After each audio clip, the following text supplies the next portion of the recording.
Okay, Yeah, so okay, Prash, the recording has started. Yeah, the next thank you. chair is Prashant Suravjanala. He will take care of the next session. Thank you, Prash. Yeah, thank you, Kiran.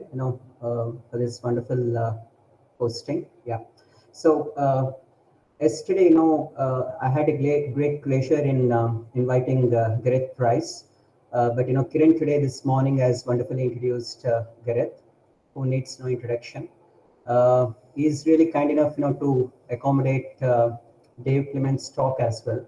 So today it's going to be his, and this is going to take us, to the world of this NGS, more precisely into metagenomics, epigenetics, transcriptomics, and much more. So, what I would probably request the audience over here is, to be more interactive. Please ask questions. This is probably, one of the kind of a rare opportunity that you tend to interact. Gareth is coming absolutely in a different time zone. It's 6 p.m. for him in Australia, and most of you are in India. But you can probably set a precedent, for this Galaxy workshop, by interacting with the speaker, and he's none other than Gareth Price. Yeah, please. Thank you so much, Gareth. Yeah. My pleasure. Thank you. And thank you, everyone. I hope you've had a good morning so far and a good lunch break. As Parash just indicated, it's coming into our evening, but that's not going to stop me in any way. And I certainly echo the comments just then that feel free to interrupt as you can if there's something you want me to explore deeper. More familiar with Google Meet now, so I will have the Google chat up on my screen. So please do interact. Otherwise, over the next hour and a half, there will be time for questions near the end. But I'm going to give you a little bit more of an in-depth view onto Galaxy and how to use it and some of the features. Now, I have the luxury, I guess, of being able to double present today after I presented on Dave Clement's behalf and Galaxy Project this morning. So I've tried to keep the two slide decks slightly independent of each other. However, I also recognise that if there are some people joining that weren't there earlier, there will be one or two slides to cover things off. So where were we at the start of today? Well, I tried to go with the space pun that is Galaxy. So this one is from the stars to the Earth. And this previous presentation was all about the community, the coders, the tool wrappers, the training content creators, and the trainers. And really to re-emphasize that the community we're trying to build Galaxy for and operate Galaxy for is the scientists that need it and the scientists that ask for it and use it in their publications. So what I want to emphasize in this session is a little bit more about the Galaxy Training Network, ideally a little bit about batching data into workflows and workflow reports. The workflow reports being one of the newer features of Galaxy, but one that again, I think as an individual, quite attractive, but also as a mechanism for sharing data, very attractive as well. We have a raised hand, so I'm not sure if we have a question already. No, Gareth. It's basically just there people are entering, so the sounds are coming up. Okay, not a problem. Thank you so much. Yep, I'll do feel free to interrupt if there's a burning question. Thanks. So, as a reminder, and this time I've shown Galaxy Australia. The tagline, as said before, it's a web accessible platform that allows you to conduct accessible, reproducible, and transparent computational biological research. Now we're going to dive into how it does that. So, as a reminder, the tools on the left, your history on the right that contains your Gareth, data. sorry to interrupt. Yes. Are you already sharing the screen? Because we don't see there, that's the issue. Apologies, I thought that was being shared. Yes, maybe that is why I got a bit of a thank you. trying to share screen one. There we go. Bit of a rookie mistake. Apologies for that. Yeah, no problem. Maybe you could go for a couple of things if you missed. Yeah. Yes. So I've just skipped over the title slide. So, and I'll just see if I can't shrink that bar down. There it goes. So what I was indicating before, and thank you for that catch, is that we have previously talked about who the Galaxy community is as people, the people that deploy the service. But really what I want to emphasize in this particular session is how to get the best out of Galaxy and certain features that I think make Galaxy the approachable platform it is. So we're going to focus on the Galaxy Training Network, some import rules to data, workflows, which I'm a huge fan of, and then workflow reports as well. And yes, thank you. I was up to here to show the screen. So Galaxy, this is what it looks like. Tools on the left-hand side, your history on the right-hand side, and this middle window of interaction. The spaces we're going to work in a bit over this session or highlight are the workflow section up the top menu, maybe a bit of a feature on this little academic hat here. And given the number of questions in the earlier session today about storage and quota, which are very reasonable questions for people to ask, at the very top right hand of your screen, you will have a percentage of your allocation that you're using up. And that is a great place to keep an eye on your quota, potentially purge old data you don't need, purge analyses that worked or didn't work to keep it under 100%. And you can see when I took this screen grab of my Galaxy instance a while ago, I was reaching the top of my threshold. Yep.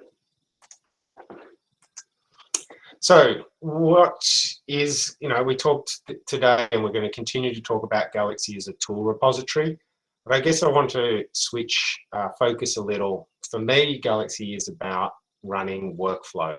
So individual tools are great, but you could imagine if I want to run one tool, I don't really want to sit there watching my screen update until that tool's finished, execute the next tool, the following tool.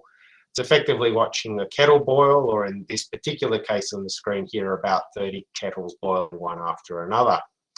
So workflows are where Galaxy really gets its power.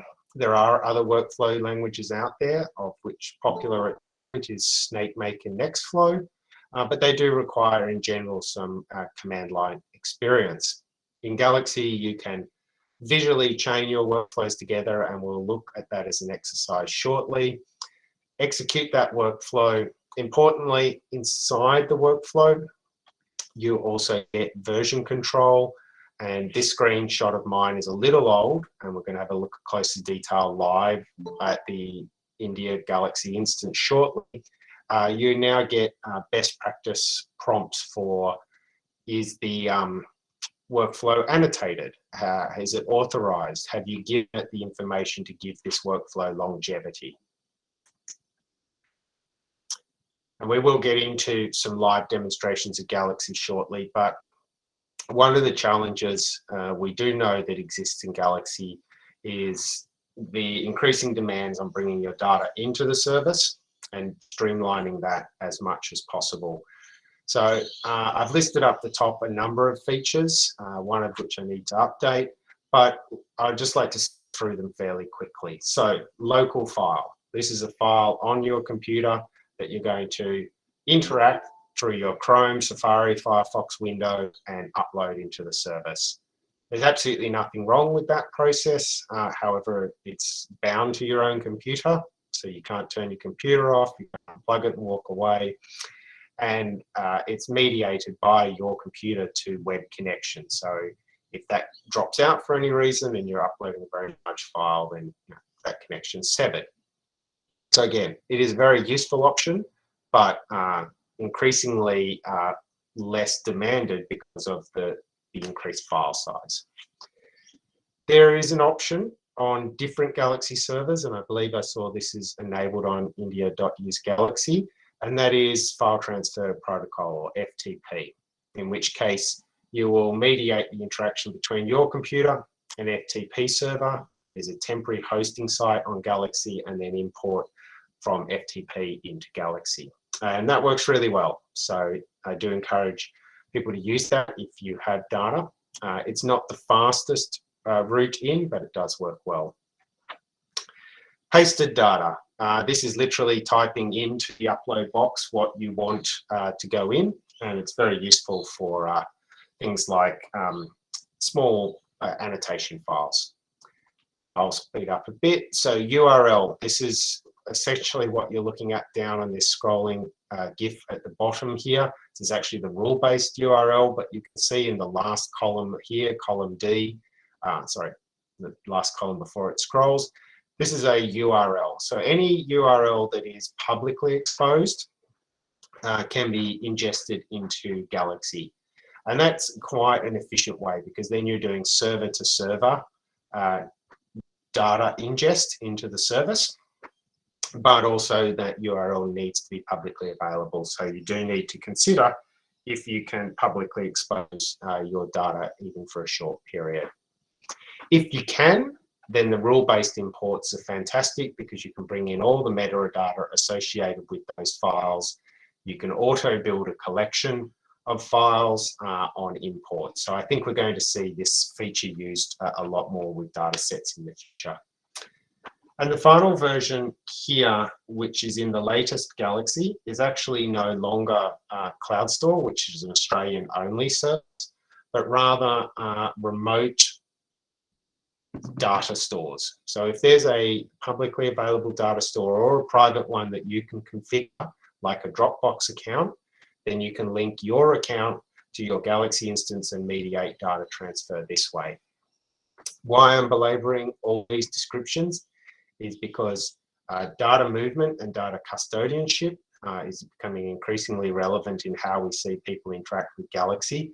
And I would strongly encourage you, if you can move your data from the, say, sequencing facility it's been produced at into a cloud repository like Dropbox or AWS and then into Galaxy, that is going to be the smoothest transition into the service.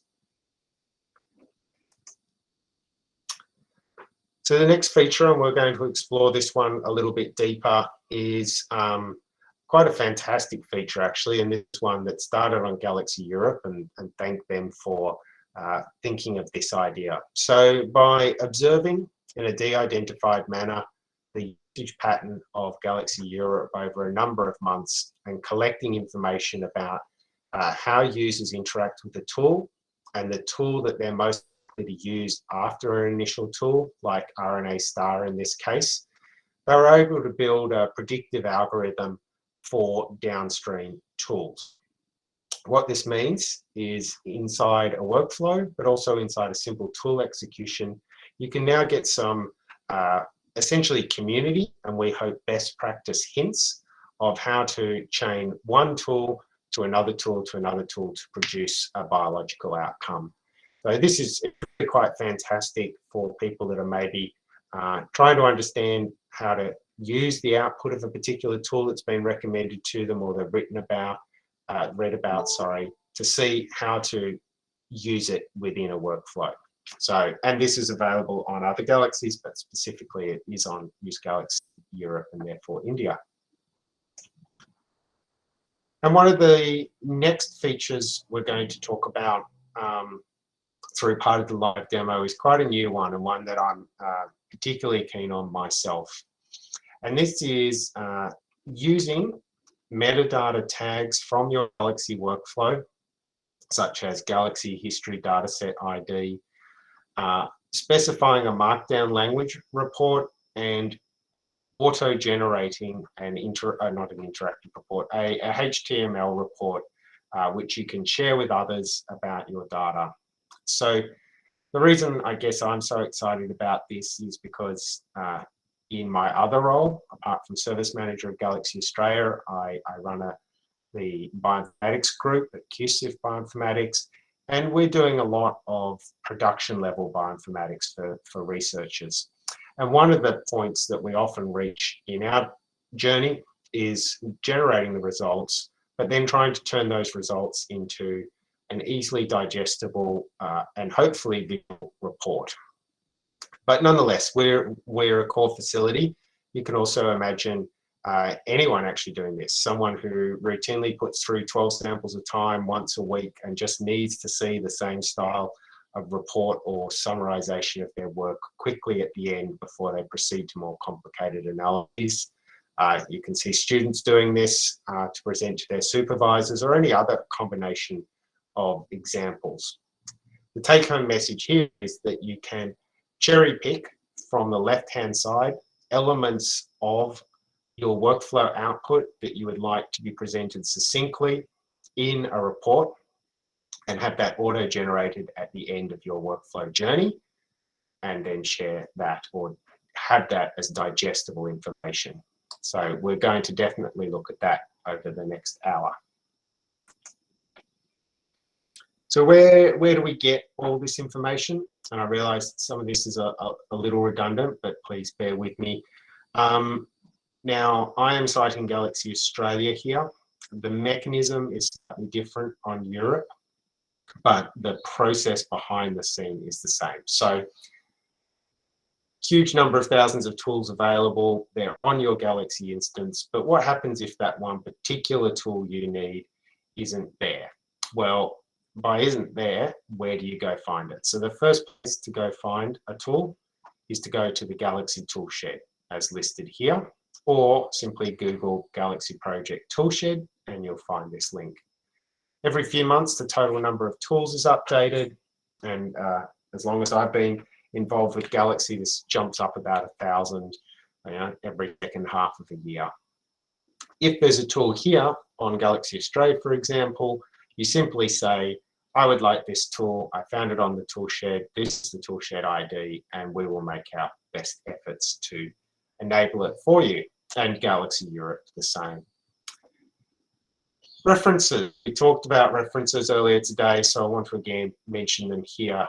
You can discover what references are hosted on Galaxy at datacache@galaxyproject.org. The subtlety of these is any individual reference, and we could think of the human genome build 38, the mouse genome build 9, Drosophila, bovine, any example genome you want to discover. Having the genome hosted on Galaxy actually isn't simply enough. Many tools need to index that genome for rapid lookup. Otherwise, your tools would take hours and hours and hours. So when a genome is hosted on Galaxy, it's actually pre-computed for the available tools on that service, and that really speeds up your analysis. So again, if you discover a genome on Galaxy, then it's good to go, essentially. If you discover that your genome of interest is not on Galaxy, then again, I encourage you to write to that Galaxy service and ask for them to install it. In Australia, we do host a few local genomes, and we're looking to push them up to the global repository soon. And I think we looked at this in the last talk, but again, just to emphasize, all this sharing is managed via this CERN virtual machine file system, or CVMFS, where reference data and tools are shared between the Galaxy servers. And in fact, what's really missing on this map is any other Galaxy server that wants to make use of this shared repository just needs to link to it, and they get all that shared infrastructure. Now, one of the things I do like to emphasize for Galaxy, and something that people may not be aware of, is that Galaxy is exceedingly transparent. If you want to know how a tool has been run, and I will show this slide shortly, there's an information button. It shows you all the tool settings. Depending on your level of authority on Galaxy India, I will be coming in as a user. On Galaxy Australia, I see my jobs as an admin account. But either way, we give you the entire command line syntax that is related to this job. Now, this is a little bit of a freebie and may not wow many people. if you're looking to take the learnings that you have in Galaxy and translate them to bioinformatics experience at command line, I think this is a really fantastic way to see the syntax of a tool, see where features like grep and echo are, where the exits are, where the settings for the tool are. All this allows you to reconstruct this argument yourself at command line. So again, I encourage people to look at that if they're interested. And by the same extension, one of the things that we all know we need to do in our research is appropriately cite primary publications. So Galaxy has the opportunity under your history menu to extract all the primary citations for the tools that you used in your analysis. I find that this is quite an amazing and rapid way to immediately get to the core of the activity you did. I generally promote this to students, but really it's applicable to everyone that's writing up their analyses. So before we switch into it, I think a little bit of an explanation of what happens, say, under the hood of Galaxy and how data's moved around. And really, I don't want to belabor this very much because it is A, unique to each Galaxy service, and B, it's essentially invisible to the user. And that's by design. Galaxy is there to deconvolute your experience to, as the original talk and quotations were, is to hide the computational plumbing from you. So in this particular case, in Australia, the web interface that you interact with is hosted here in Pawsey on the western coast of Australia. But any of your data could be sent to machines east coast in Brisbane, where I live and work, to our national compute infrastructure in our capital city, and to Melbourne in Victoria down here. And all the decisions about where to send this data is based on that combination of tool and data set size and most appropriate infrastructure for your samples to run at. Oh, sorry, your analyses to run. So you shouldn't be aware of any of this. Europe and America make the same decisions. The point of this is, if you are curious about how your tool is resourced, if it's coming back to you slowly, if it's failing and it's failing because of a lack of resources, then do contact your service and ask about this, because there are always opportunities to find the best fit location for your data.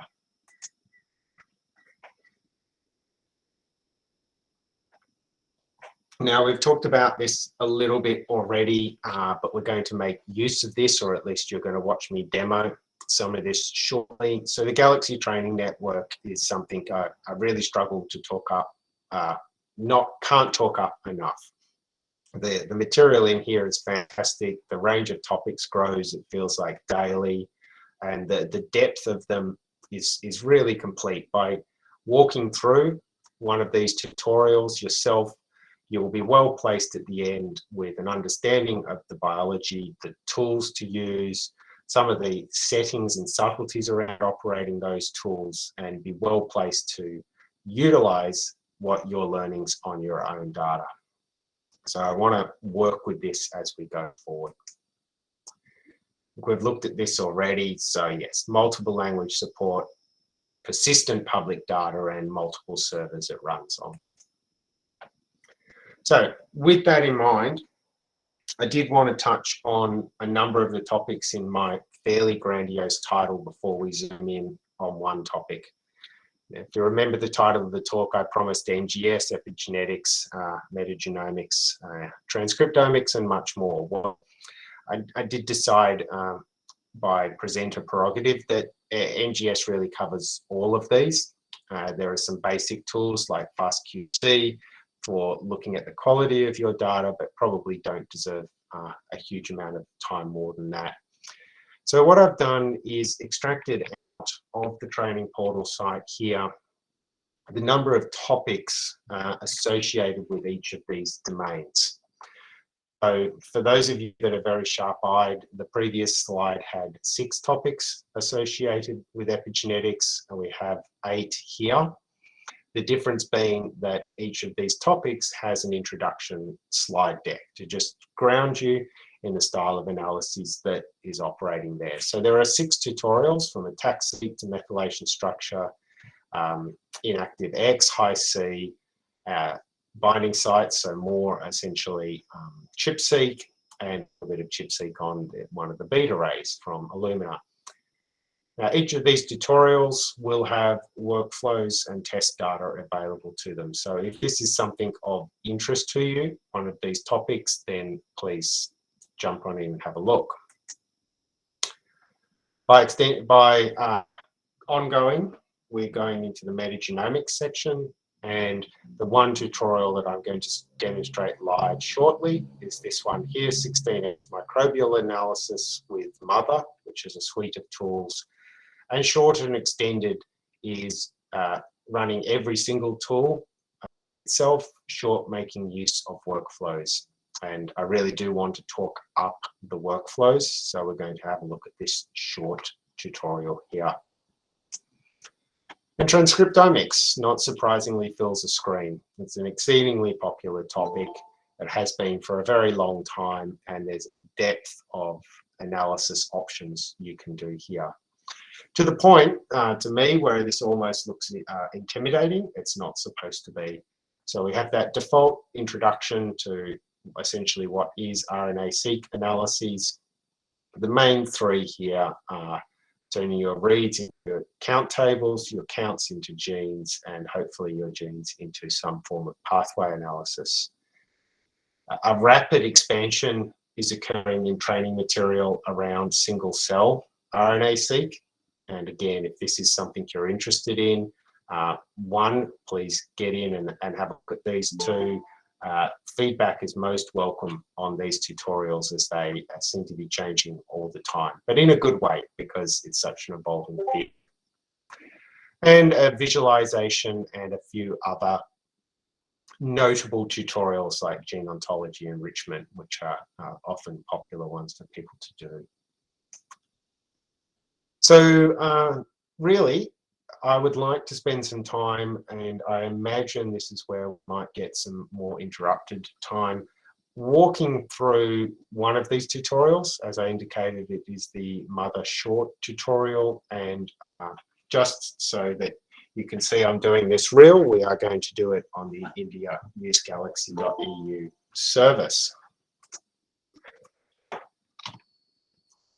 I will stop my presentation there and give a little bit more of an orientation on what we're looking at in our Galaxy experience. I understand for some people this might be your first time, so I will go through various elements of Galaxy. It's a little bit of a tour de force through all the things that one can possibly do in here. I can't cover everything because of the amount of time we have, but I hope to give you a good, understanding of Galaxy by the time we've finished this session. So for me,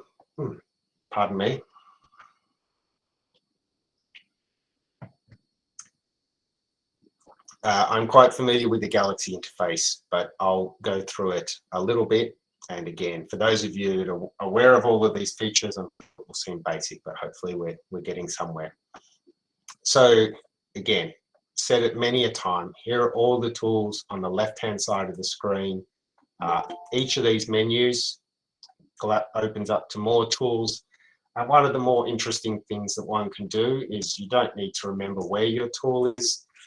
You can simply start typing in the name of the tool, and this will come up on the list. And if you know the tool in question, of course, then that's the easiest way to get to it. In the middle window, we're now presented with this tool. It's versioned. So again, if you're particularly interested in how it's working, you can always keep a good eye on the version numbers. Have somewhat picked a tool at random. We're going to talk about this a bit more. Specify your inputs. You have 2 FASTQ files, forward and reverse, you have them as a pair, or you have multiple pairs, and we'll look at all three options.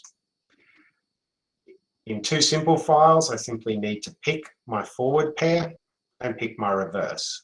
If I'm in a collection, I just need to pick the collection. And in fact, there's only one collection in my history. And this is something that Galaxy does really well. And I think it's one of the things that enables people to use it quite seamlessly, is each of these three conditions, Galaxy specifies a file type. In this case, it's a FASTQ file.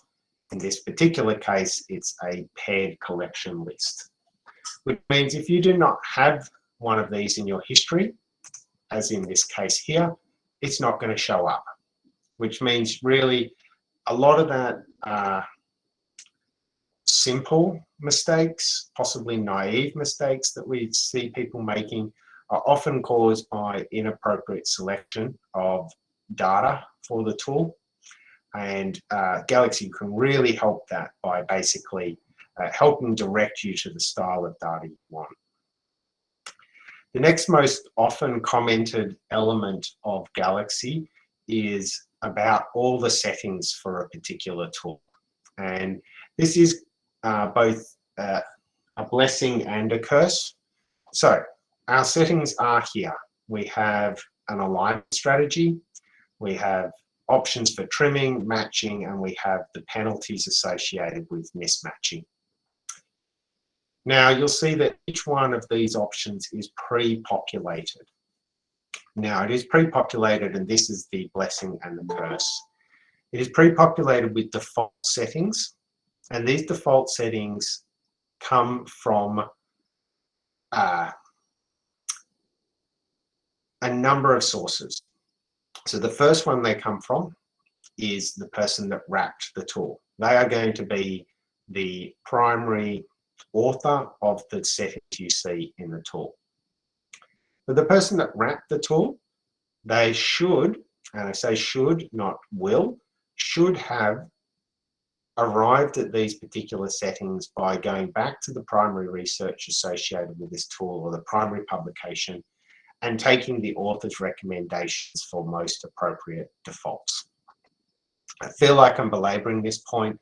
So my punchline here is that often users will ask us, one, how do I know to change these?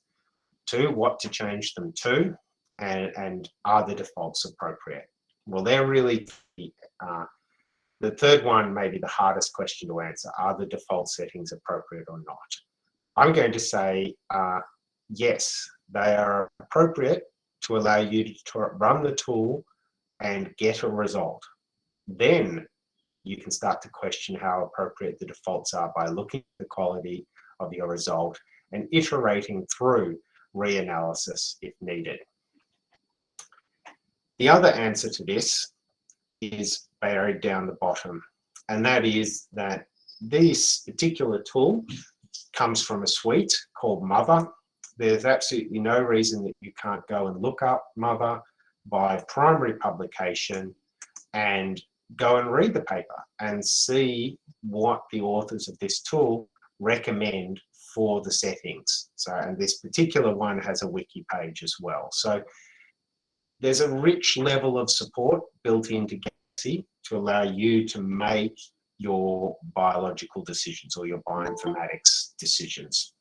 And I think that's just really my point here is please use the defaults, but be aware that you can always modify them after the first experience.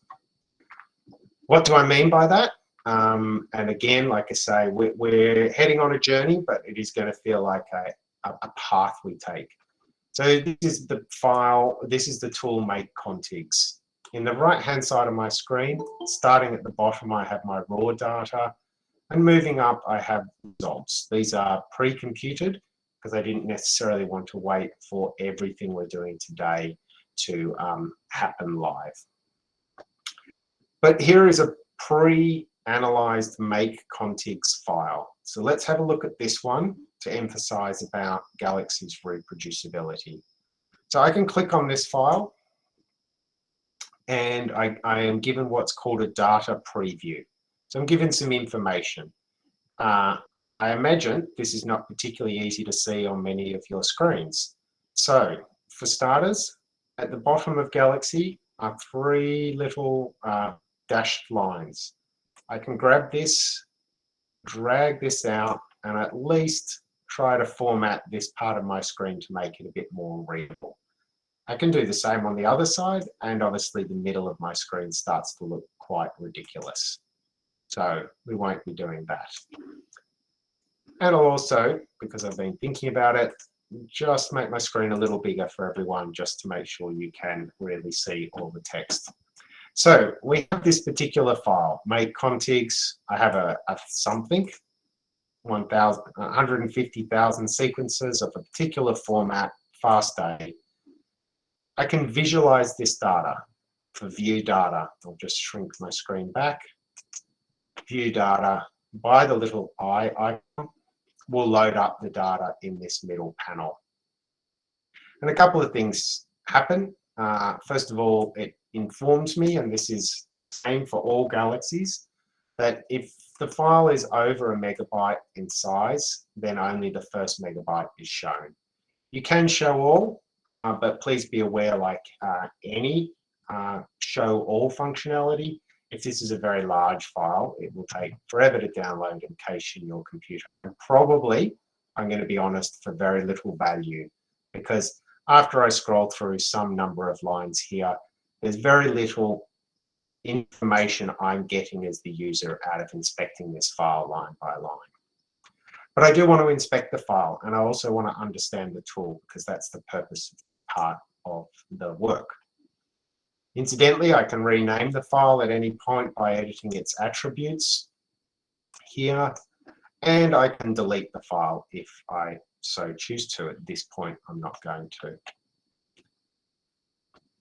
A bit of the file I wanted to get to and show you is I can download it. So anything you do in Galaxy, you can extract out to your local computer, which is of course going to be useful if you want to save that for a later time. You can copy a link to this file and share that link if you're wishing for someone to download it. But the buttons I want to make most emphasis on here are the view details and rerun this job. So first of all, view details. Here is a slew of information about how this tool was run. So first of all, some fair basics, pardon me for a minute.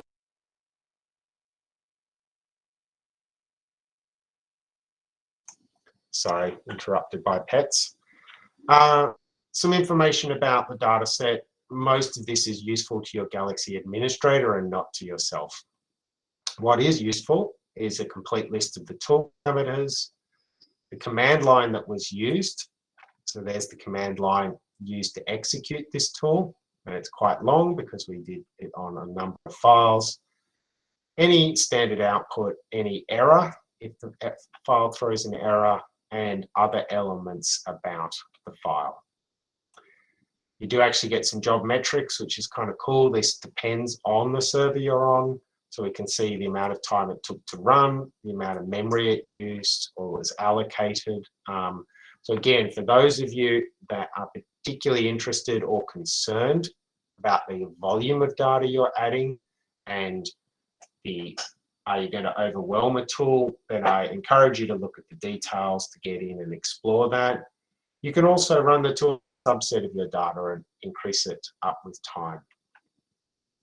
And a little bit of a throwaway, but of course something that is always useful to note is how much would this job cost to run on commercial cloud infrastructure.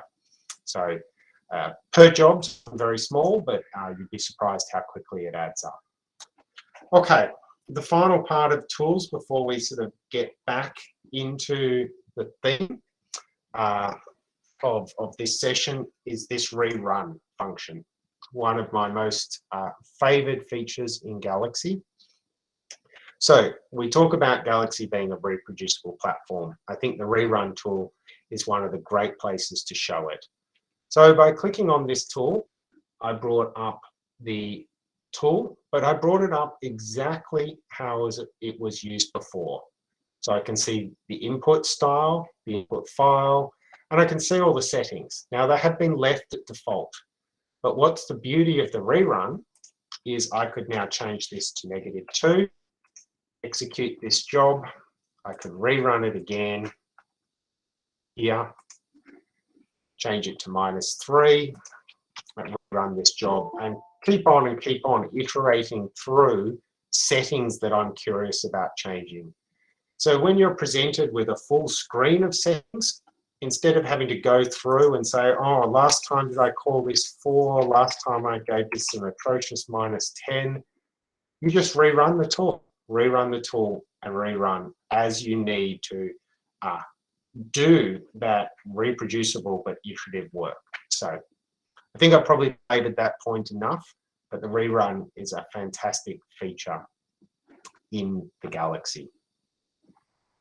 So I was talking about tools. I then went into tools and a little bit into histories, some cosmetics around about how to use Galaxy. Before we go into the tutorial, I'll give you one more particular piece of information and then we'll see how all this comes together.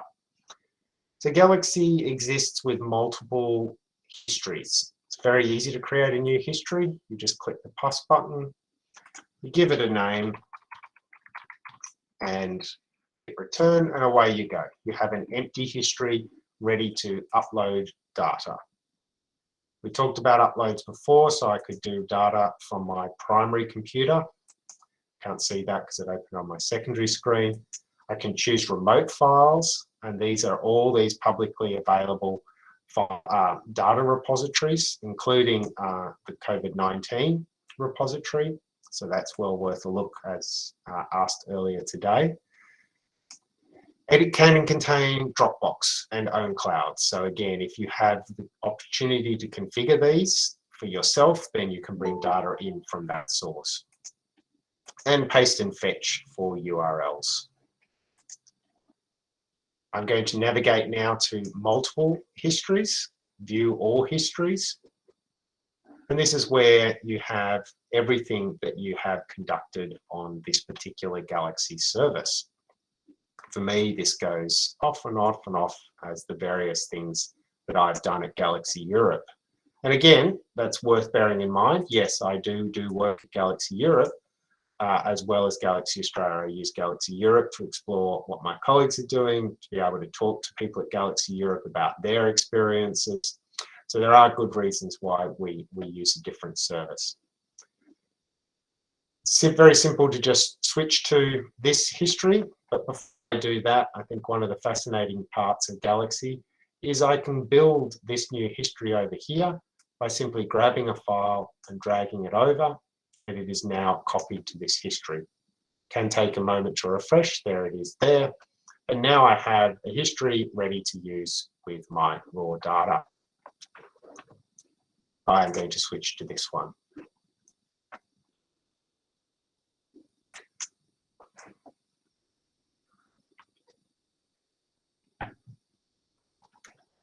Right, so I have just refreshed by hitting Galaxy India and come back to our landing page. Our history options at the right-hand side of the screen. I just need to zoom out for a minute so you can see them all. There's an awful lot you can do with your history. You can do fairly obvious things like share it. So you can do this with a colleague, share with a user. That user will need to have a pre-existing Galaxy ID for you to be able to share it with them. So you cannot share this just with a random person. You will need to encourage someone to have a Galaxy account for you to share. So it's internal to Galaxy, but once they have their copy, they have their copy and can view it, do what they want with it. You can publish it, and by publishing it, this means adding it effectively to the shared data section of Galaxy. We're going to talk about some amazing features like extract workflow, but not at the start, not right now. Some cosmetic features, and right down the bottom are two that are quite great to use. Expel tool excitation. This will, with time, bring up the citation list, and there it is there. So that's all the tools we have used throughout making this particular history. And this one here that I'm not going to click on just yet, but a great way to condense down into a zip file or a compressed file your entire history, making it available for you to download and take offline as a copy. So that is an awfully quick whirlwind through some of the Galaxy features. Now I'd like to show you how we couple them together to do a body of work.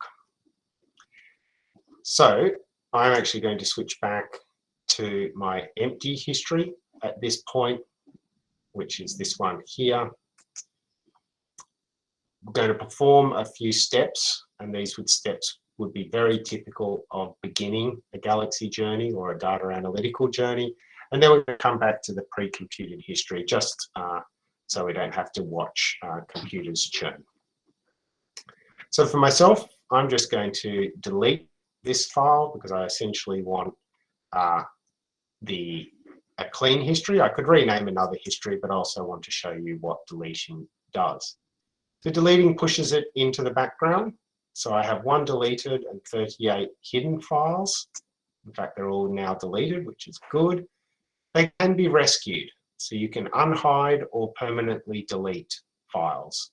There's no reason why I can't just go purge deleted files. And thankfully I get a warning. So that's great because I might have just accidentally deleted my entire PhD's worth of data, which would be unfortunate. But I also get that they're in here. And this is a great thing, that a Galaxy can be sometimes insidious on how much it remembers, but it will remember that I did have data in here.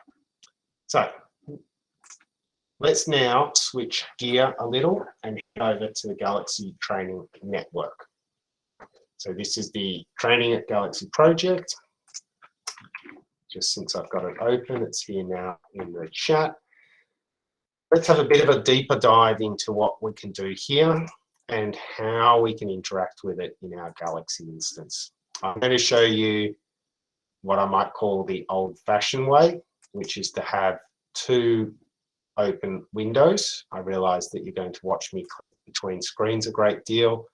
There is an opportunity to see this as a pop-up inside Galaxy. I think this can be quite useful, but I find when I'm delivering training or webinars, I do like to have 2 open screens. So just semantics. So we are looking at metagenomics. Can I show annotation methods of FastQ files in Galaxy servers? I'm not entirely sure. By annotation, do you mean turning it into a protein sequence, checking it against the database, or maybe more just curation of the quality of FastQs and pathway analysis? Yep. So these are all great questions, and we'll definitely have time to look at them. But I'll step through this first part to get you a look at how Galaxy works. Pathway analysis, incidentally, is one of our more popular requests. Unfortunately, pardon me for a minute.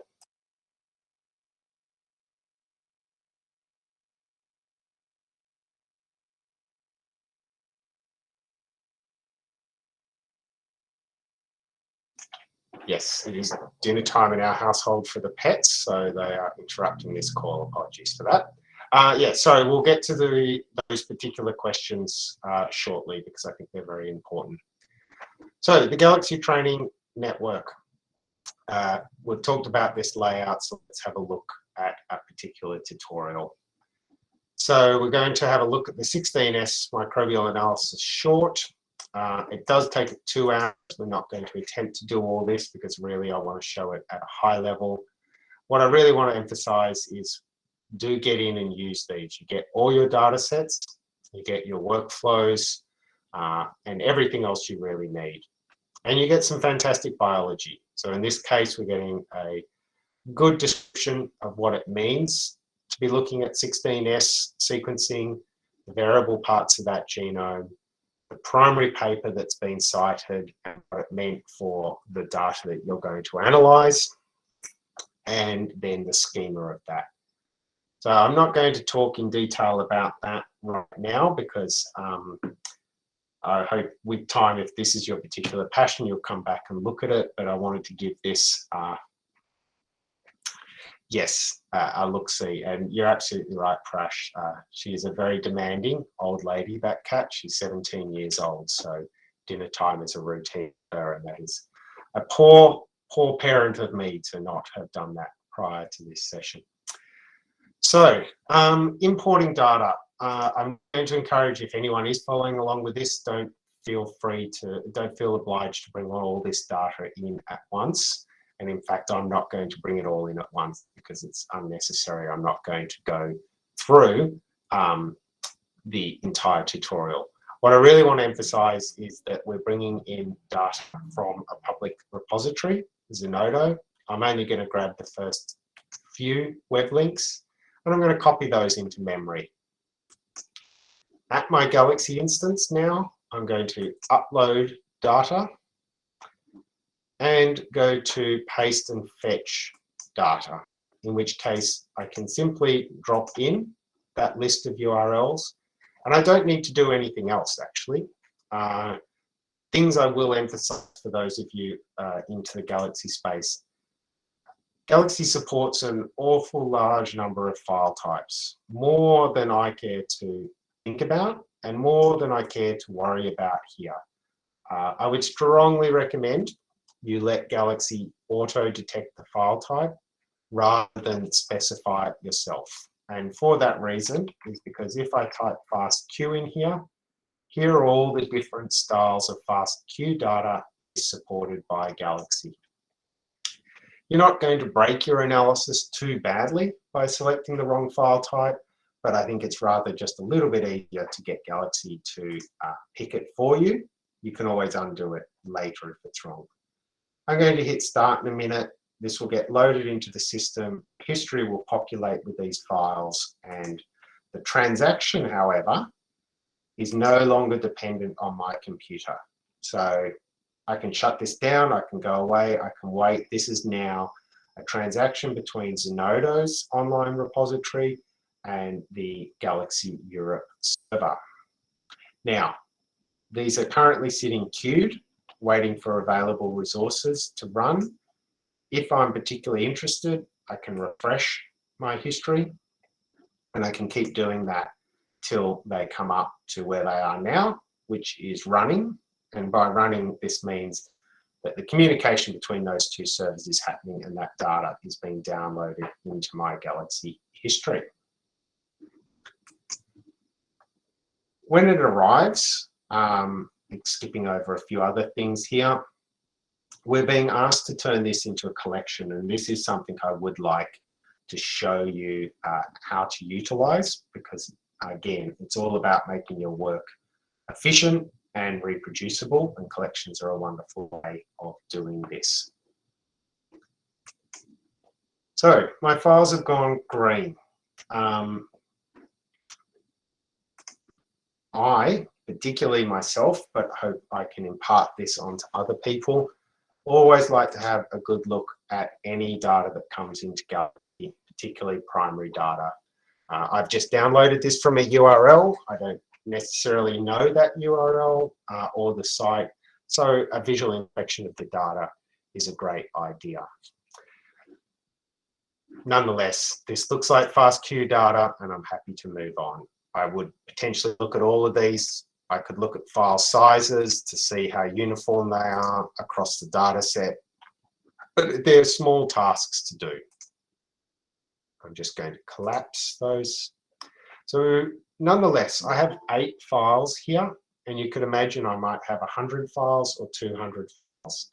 And if the first tool I want to use is called Make Contigs, which is the first tool I want to use, then now you can see my history is populated. It's found the first file that conforms to a FastQ, and it's made it available to me. So first of all, I have to pick the pair. Then if I want multiple data sets, I now need to go through and click the pairs over and over. So maybe this is an achievable task to look at the files and configure them, but it could be very easy for me to make this kind of mistake if I have 50 or 100 on my list and inappropriately pair my files together. So we really want to make a basic, clear understanding of how to handle the data. And this is one of the things that Galaxy does really, really well to my mind. So I've just enabled a particular operation over here called operation on multiple data sets. I'm going to select all my files. And all of this is well described on the training network, by the way. It's all described here. So it is described in other tutorials. I'm just showing you off firsthand. And I'm going to build a list of data set pairs. So what I'm doing is now telling Galaxy, here's a list of my files, and here's where to find the name of the forward read and the name of the reverse read. So Galaxy operates on essentially a traffic light system. Green, everything's happy. Orange, stuff is running. Red, we're not happy. So we've got red all over our screen. Not particularly a great place to start, okay? I did expect this red, so I'm talking about it. So what it's saying is it cannot find any forward reads and it cannot find any reverse reads. It is because it's looking for these reads by _1 and _2. Unfortunately, our reads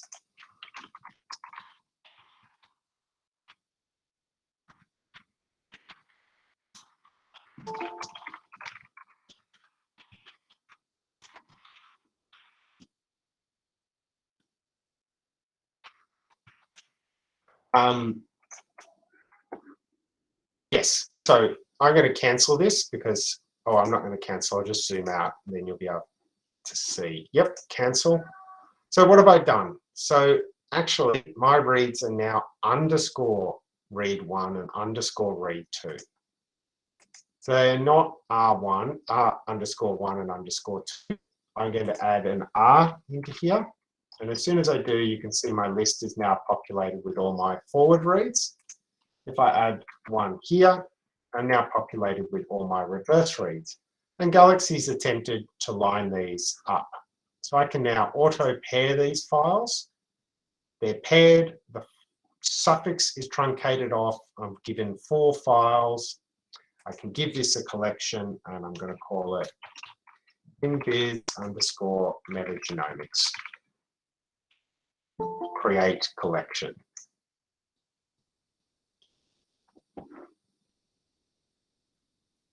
Nine showing, yeah. Oh, hide hidden. So what is actually done is now made a list of pairs by sample, and within each of those is forward and reverse. Which now allows me to come back to this primary tool here, make contigs. Rather than trying to select multiple files at once, I'm actually coming to multiple pairs, combo, so a list of paired. I have only one option here, and now I'm selecting that single option. So in the particular case of the tutorial, you have 40 files. In my case, I had 8. Imagine any number between 2 and 1 million, and that's the number of files you could have. This makes operating Galaxy very, very efficient, because now inside this tool, I just need to execute on that one single element and not on 8 separate elements. So please, yeah, make use of collections. They're a wonderful way of streamlining your work and making it as efficient as possible. I did talk about earlier this predictive tool suggestions. So here, make contigs is often followed up by all of these different tools. And this is one way for you to interact with your data. From memory, these are all clickable and should load the tool into this middle window, which it's doing right now. So that's absolutely fine, but we're not going to go down that route just now. So this is about empowering you to do work efficiently. We're not yet up to metagenomics at all. We're talking about just good data practice in Galaxy and how to handle multiple data sets at once. So we have constructed make contigs file. Now we could go on and do a number of pieces of work.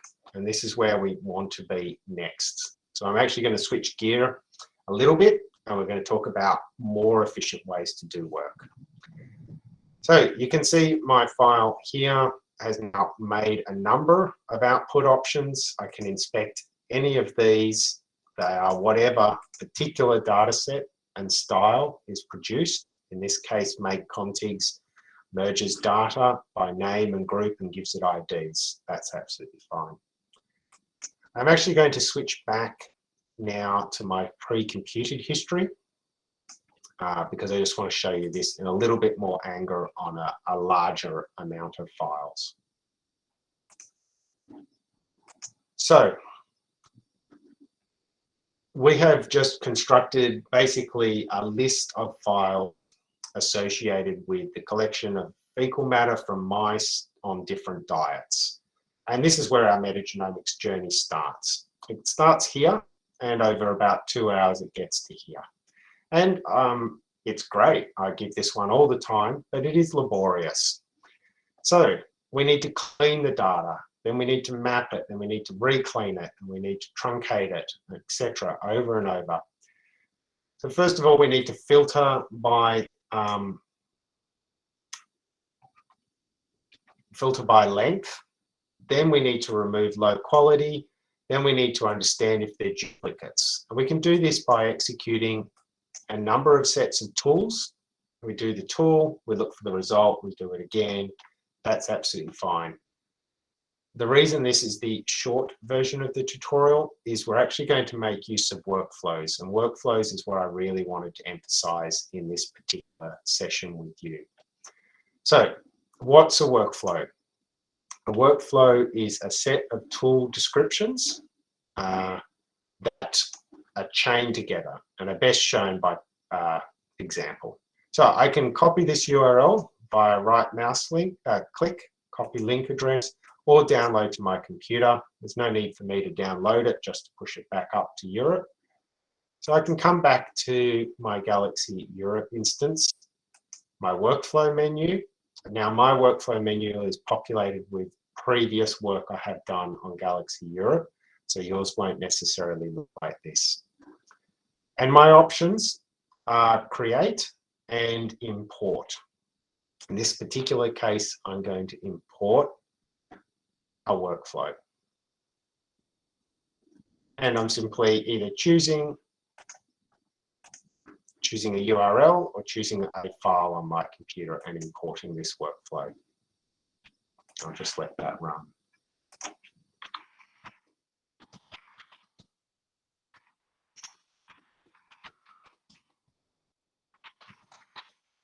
All right, so it's come in. You can see I did this today, so I was doing a bit of pre-work before this session.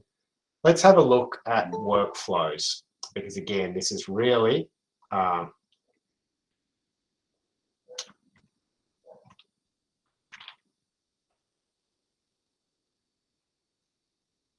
sorry, I'm just reading the questions in that, and I think I'm looking forward to getting into those later. So you can run this workflow. I'm going to. Hello, Prash. Yeah, get it. Yeah. So you may go ahead, please. Yeah, you may just come back to the Q&A session later. Yeah. So Anvesh, I appreciate your patience, please. Yeah. Let Gareth finish that. Yeah. Thank you so much. Yeah, that's all right. No, I'm just getting happily distracted. Yeah, I've probably got not too much longer because I think we've got about 30 minutes left, don't we? Yeah, about 24 minutes. Yeah. Perfect. Yep, we're on time then. So you can run a workflow. I would always strongly encourage you to edit a workflow. And by that, this is the first opportunity you get to see what's inside a workflow.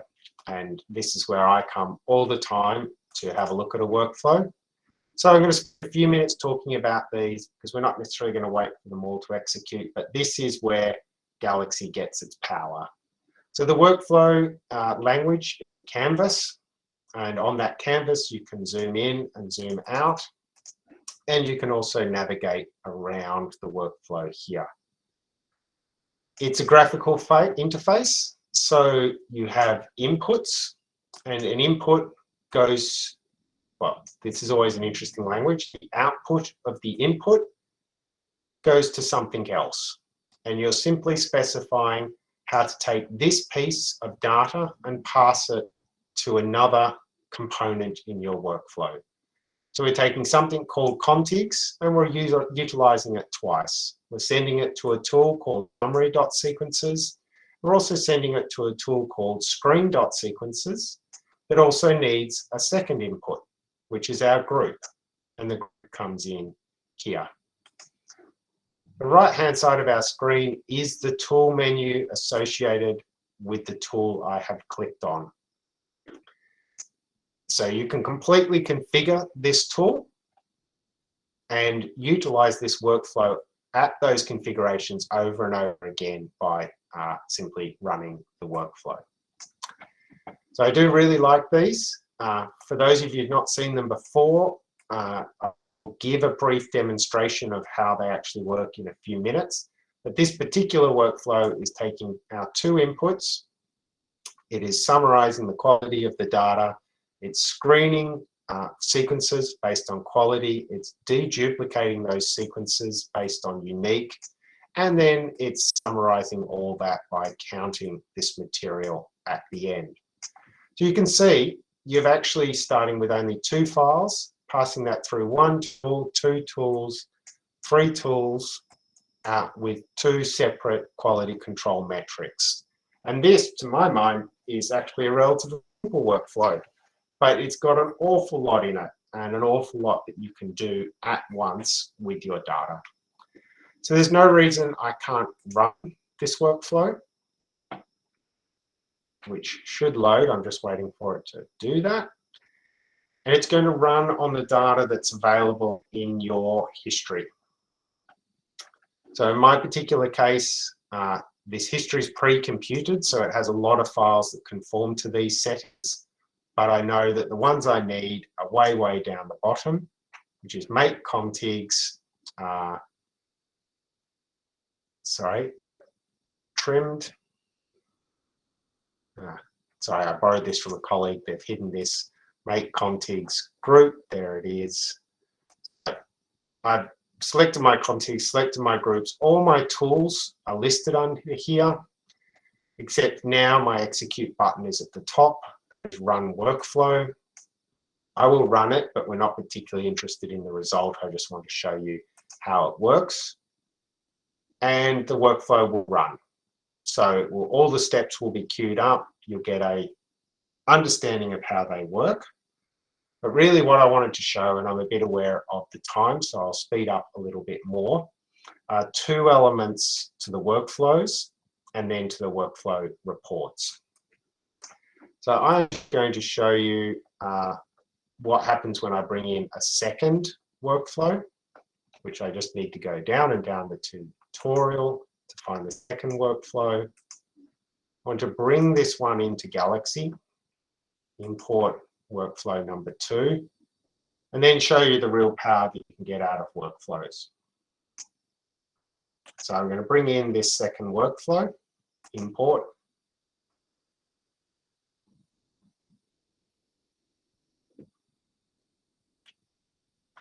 Now we have our two workflows. So I could wait for this first one to finish and execute this second workflow. The first one's running in the background now and do this second one. Let's just have a quick look at the second one just so that we can see where we're going with this. And as it loads here, this is what the second workflow looks like. It's a little bit more grandiose than the first one. It takes two inputs, align sequences and count table, and does a large number of transformations on this data. Now, in this workflow, in this tutorial, there are 7 workflows. So I could iteratively go through them one at a time. I think one of the nice features about workflows, and this really comes to the heart of one element of bioinformatics, which is modular analyses. I'm going to create a new workflow.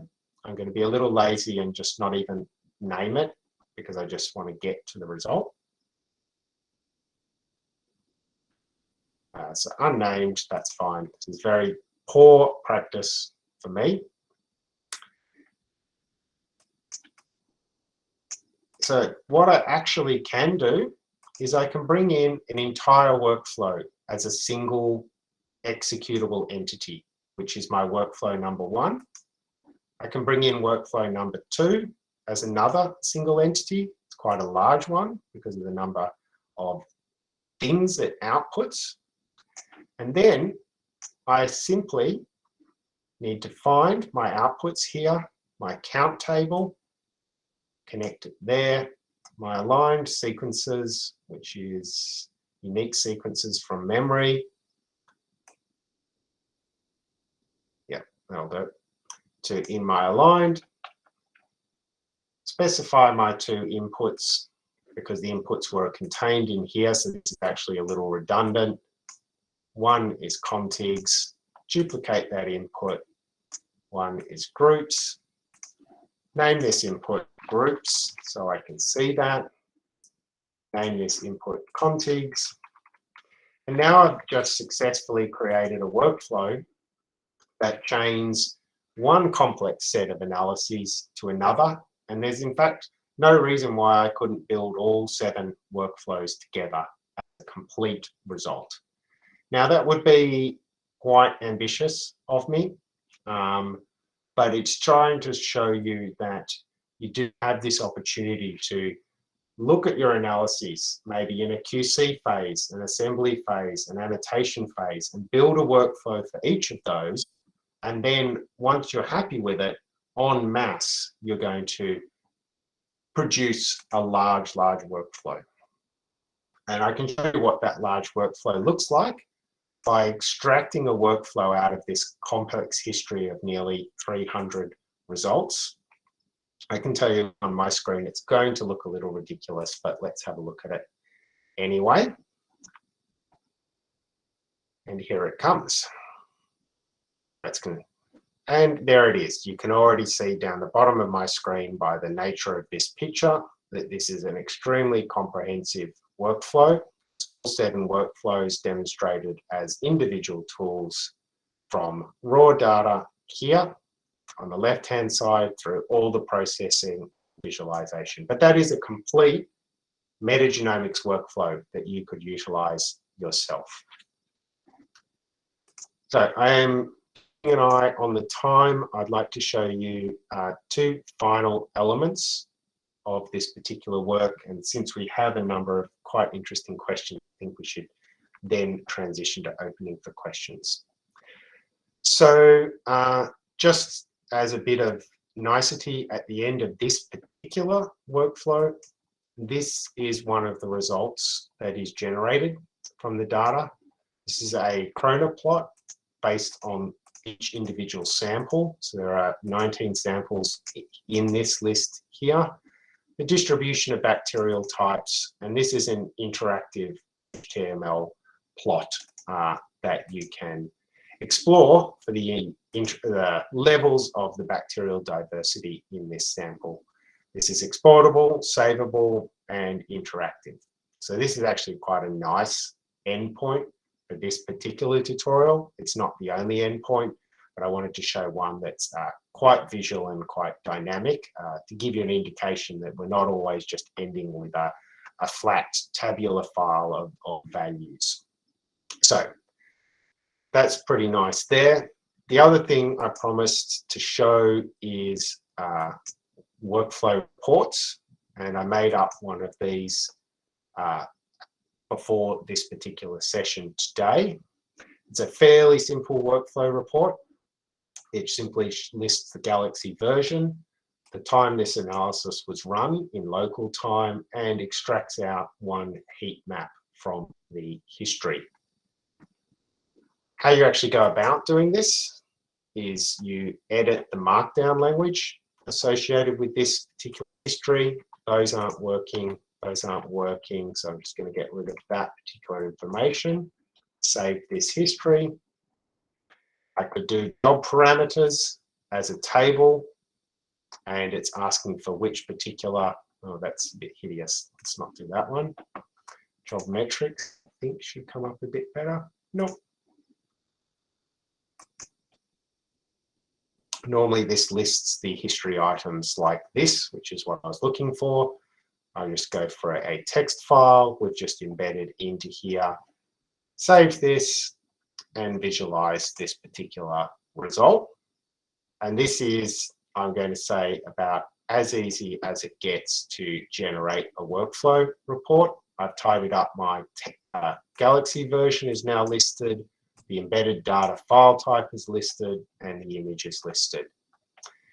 Now I would like to make this a little nicer, and this will be my closing bit so we have time for questions.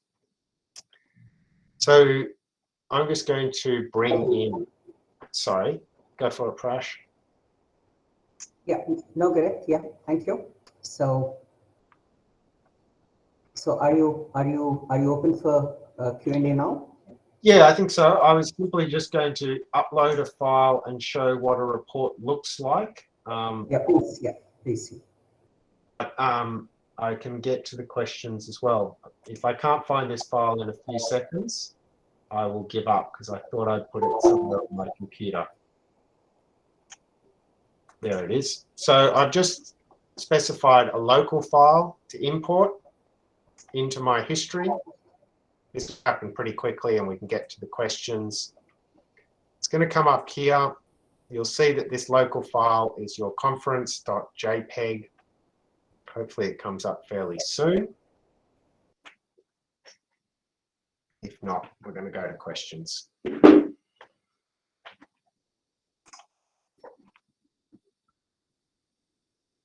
There it is there. Sorry, it's just taking a moment. Well, I'll start reading the questions from top to bottom, and once this is complete, I was simply going to add in, there it is, a logo to our workflow report. So here is a particular image. There's no reason I can't now come to my Galaxy page, edit the content,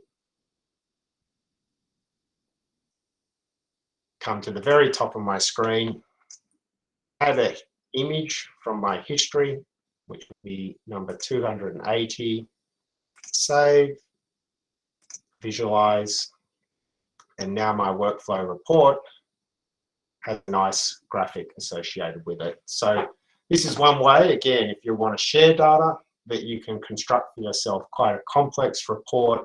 You can actually put a huge amount of text in here. So anyway, with that, I think I will end some of the demonstration of data's, workflows, workflow reports. I hope I've given you a bit of an insight into some of the more complex things you can do in your Galaxy instance. And I will turn my attention to the questions on the screen.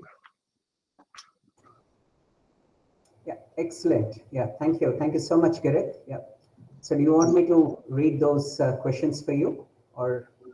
Well, I have them here, but yes, some of them, I believe you feel that we may have tackled the fast queue application question. Yeah.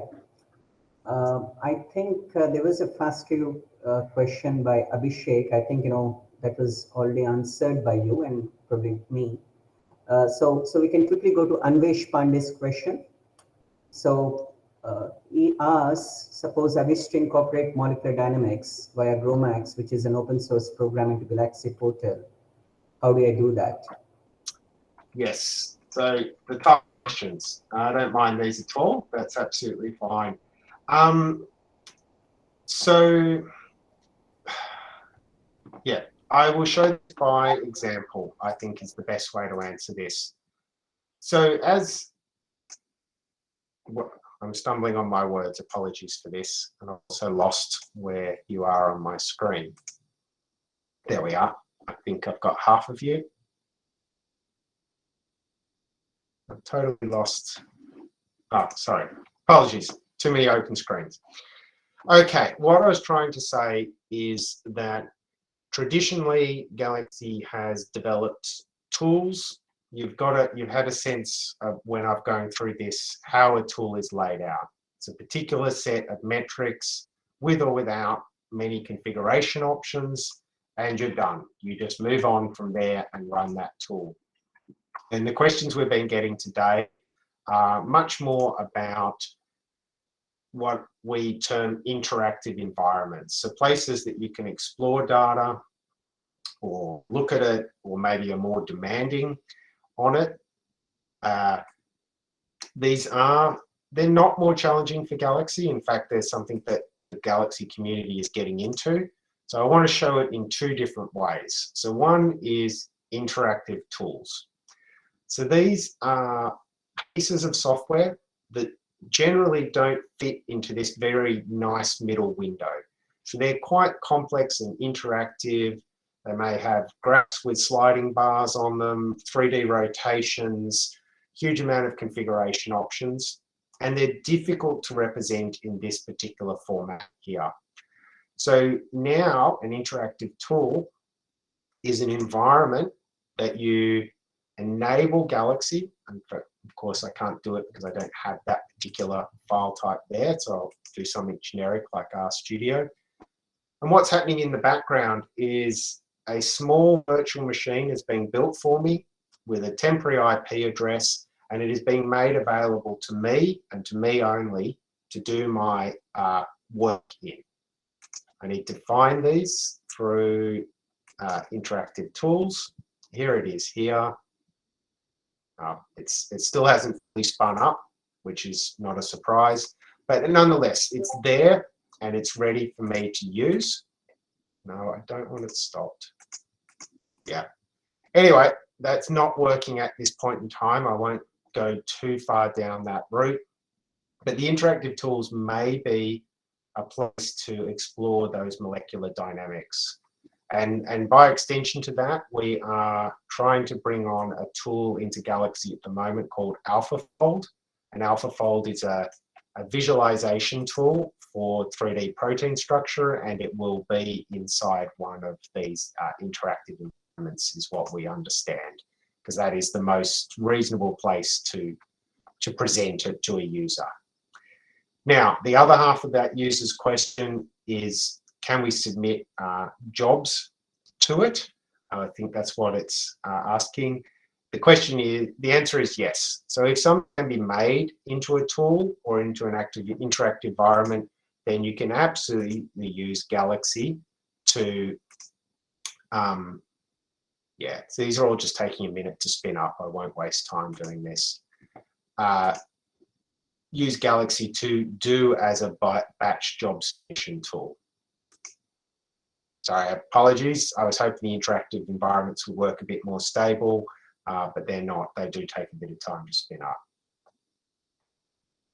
Okay, I think we have some more questions. Are there any tools available to predict small interfering RNAs and microRNAs? Yes, there are. Do I know exactly which of those tools they are? That's a little bit harder for me to point to right now. They will either be under your RNA-seq analysis. Let me just clear that off. RNA analysis. There's a large number of tools under RNA analysis. Again, I'm going to sound like one topic person. I would encourage you to go to the Galaxy training tutorial. This is always the best place to look for quite clear descriptions. See if there is anything under transcriptomics on small interfering RNAs, which I'm not entirely sure if there is. If there were, differential abundance testing for small RNAs. Here's the hands-on. Go through and have a look at what tools are utilized in this particular tutorial, or just run through the tutorial. But that would be the best place to find that information first off.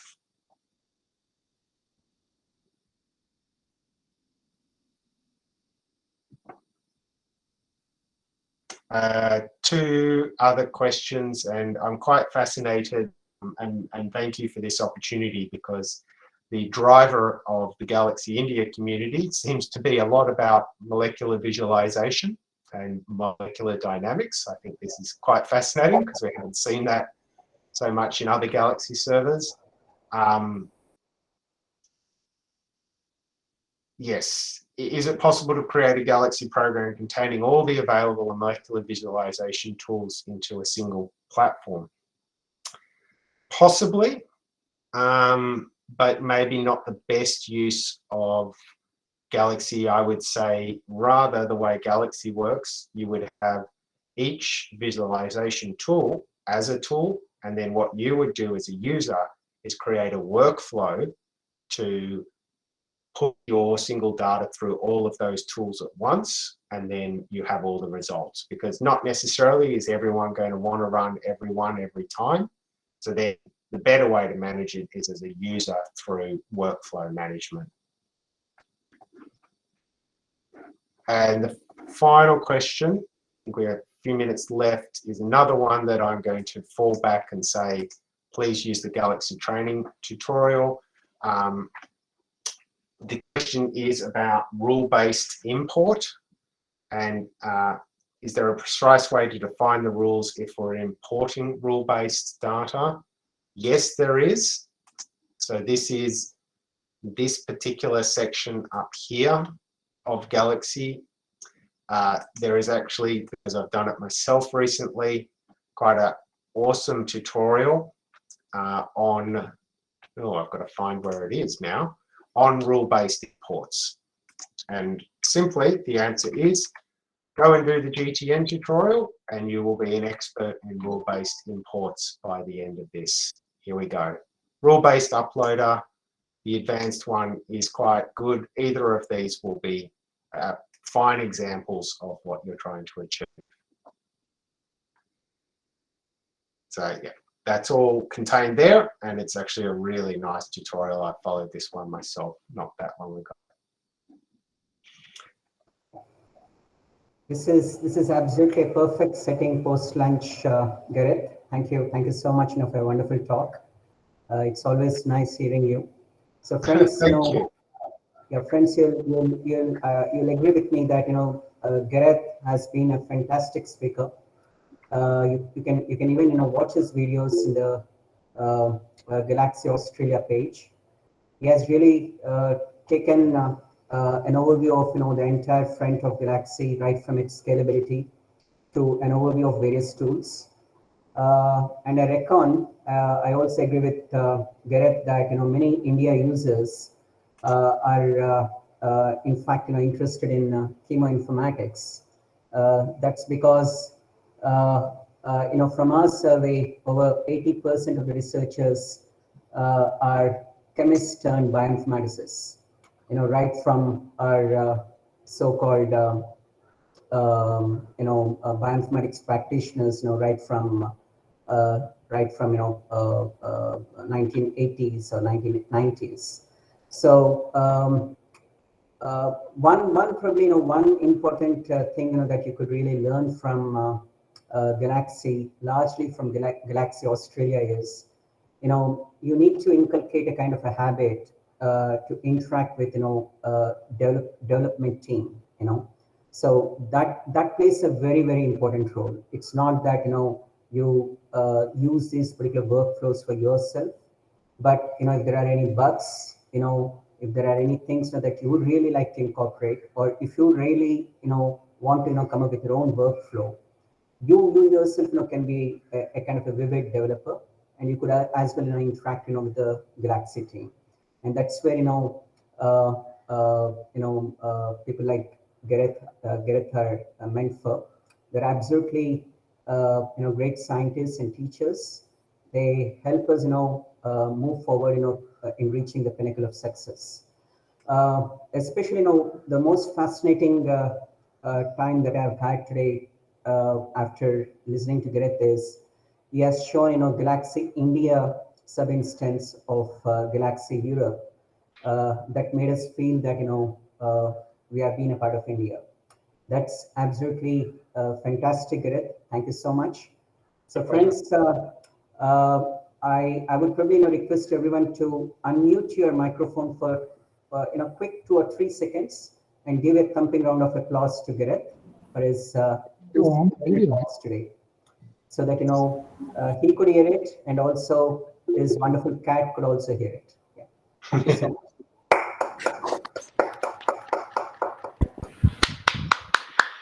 Thank you. So thank you so much, Gareth. Gareth, would you mind taking a quick? Is it okay if everyone can switch on their video so that we can have a quick photograph? Yeah. I hope Subbu and Uday can help me take a good photograph. Yeah, please. Yeah. So all of you can quickly switch on your camera, please. Yeah. Yeah, we also have Chris. Yeah, thank you, Chris. Yeah, for joining. Yeah, yeah, thank you, Sangeeta. Yeah. Yes, everyone, please. Yeah. So Gareth, is it too much to ask you to show your cat? Oh, I think she's just had her dinner. Okay. Yeah. No, apologies. She has dined and fallen asleep somewhere. Oh, no, it's okay. It's okay. Yeah. And please say my hello to him or her. Yeah, I'm sorry. We will. I will. Yeah, please. Yeah. Thank you. So I think everyone has got shy genes here. No one is opening up their videos here. But let's assume that they have their photographs here. So please, yeah, say cheese. Yes. 3, 2, 1. Yeah. Thank you so much, Gareth. Yeah. So friends, moving further, we're absolutely on time. It's 3:01 here, India. So we have Christopher Barnett, who is going to be the next speaker. But for that, Sangeeta Sawant, who is the director of University of Pune Bioinformatics Center, should be chairing the session. I would request Dr. Sawant to take up this particular session. Thank you so much. Yeah. Sangeeta, would you mind unmuting your microphone? Yes. Thank you, Prash, for giving me this opportunity to chair this session. I'm very happy to do this for in this particular workshop.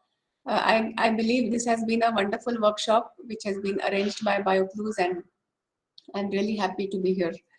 I have this wonderful task of introducing Dr. Christopher Barnett, who is the speaker in this particular session. It's a privilege to introduce him.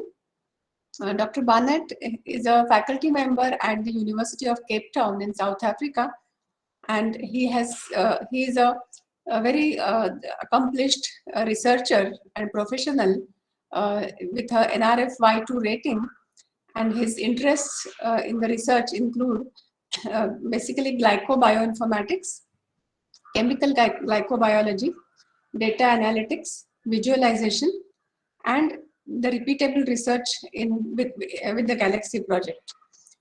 He's basically interested in the interdisciplinary research, which is at the interface of chemistry and computing, and that's very interesting. He is focusing on the molecular recognition and binding of carbohydrates and proteins. So the glycans and proteins, that's the focus area in which he's interested in. He also he's skilled in molecular simulations. He's also an ardent programmer, so he's interested in writing scripts, programs, and doing the data and project management. And as per his biodata, he is also very, very keen in sharing the software with others. So that's very generous and nice kind of hobby, I would say, you have, Dr. Christopher. It's really nice because sharing is very important in this era of collaborative work. So with that, I would request Professor Dr. Barnett to deliver his talk. which is titled as Structural Bioinformatics and Chemoinformatics Using Galaxy. So over to Dr. Christopher Barnett. Sangeeta, thank you for the very kind introduction. Much appreciated. And thank you for the invitation from the Inbix team as well. I'm just going to set up sharing and hopefully give me one more second while I make sure that is functional. So let's just see, I hope everyone can see that. Maybe Sangeeta, could you let me know? Can you see that coming through? Yes, we are able to see the screen, yes. Fantastic. Thank you. So let me start. So hi everyone. It's really great to be able to present to you. Sadly, it's only virtually. So maybe one day I will be able to travel and see everyone in India. That would be fantastic. And just again, thank you for this very kind invitation to share this work at this Galaxy workshop at Inbix. And what today's presentation is about is the structural bioinformatics and cheminformatics tools that are available in Galaxy. And I think that aligns with the idea that I think that most of you are interested in strengthening your drug discovery background. So there's a really broad space there, which includes running molecular dynamic simulations or doing screening, etc. And this work has been done in collaboration with Simon Bray, Tarindu, Bjorn Grunning, and I'm sure you've recognized some names here from the Galaxy Europe team. So I'm really grateful to them as well for all the hard work that they put in to make sure that these tools are available. Okay, so in today's talk, I'm basically going to give you an overview of what's out there in terms of our training, and I'll give you some examples as well. And just in terms of if there's any questions or any problems during the talk, I'm doing the usual juggling a few screens. So I'm going to ask Sangeeta if you could help me if there's any issues. Will you just let me know and I'll try to attend to those. Sure, Chris. I'll do that. Thank you. Thank you. Yeah. So let me move on. So that's the general background. Let's see how Galaxy can be useful to you in a drug discovery setting. Okay. So you probably already know the answer to why Galaxy, but let me take a moment to discuss it a little bit further. And I think the first useful reason, or the reason why you'd want to use Galaxy, is that it's a web-based platform, so anybody can understand how to use it, and it's accessible from many devices. And in terms of research then, it just means that from your undergrad students, I mean, even from high school students, the public can be contributing to research as well as more experienced researchers. So I think that's probably a really key feature there. The other key feature is you've already seen from Gareth's talk that this is a tool that supports multidisciplinary research. So whether it is transcriptomics, or whether it's cheminformatics, or perhaps even related to climate modeling, this project supports all of these different disciplines. And of course, today I'll speak more to the drug discovery pipeline. And you can see a number of the other reasons to use this project. And I'm sure these will jump out at you because during your work in drug discovery, and maybe if you're starting out, you haven't seen this yet, but you'll note that with research, you're always struggling to figure out how can you optimize processes, how can you share data, how can you make things accessible. And I really think that together with the community of Galaxy, the software then helps one do do this kind of work and carry out useful research and share it. Okay. Here we go. So you might already have an existing computational drug discovery pipeline. I'm not sure.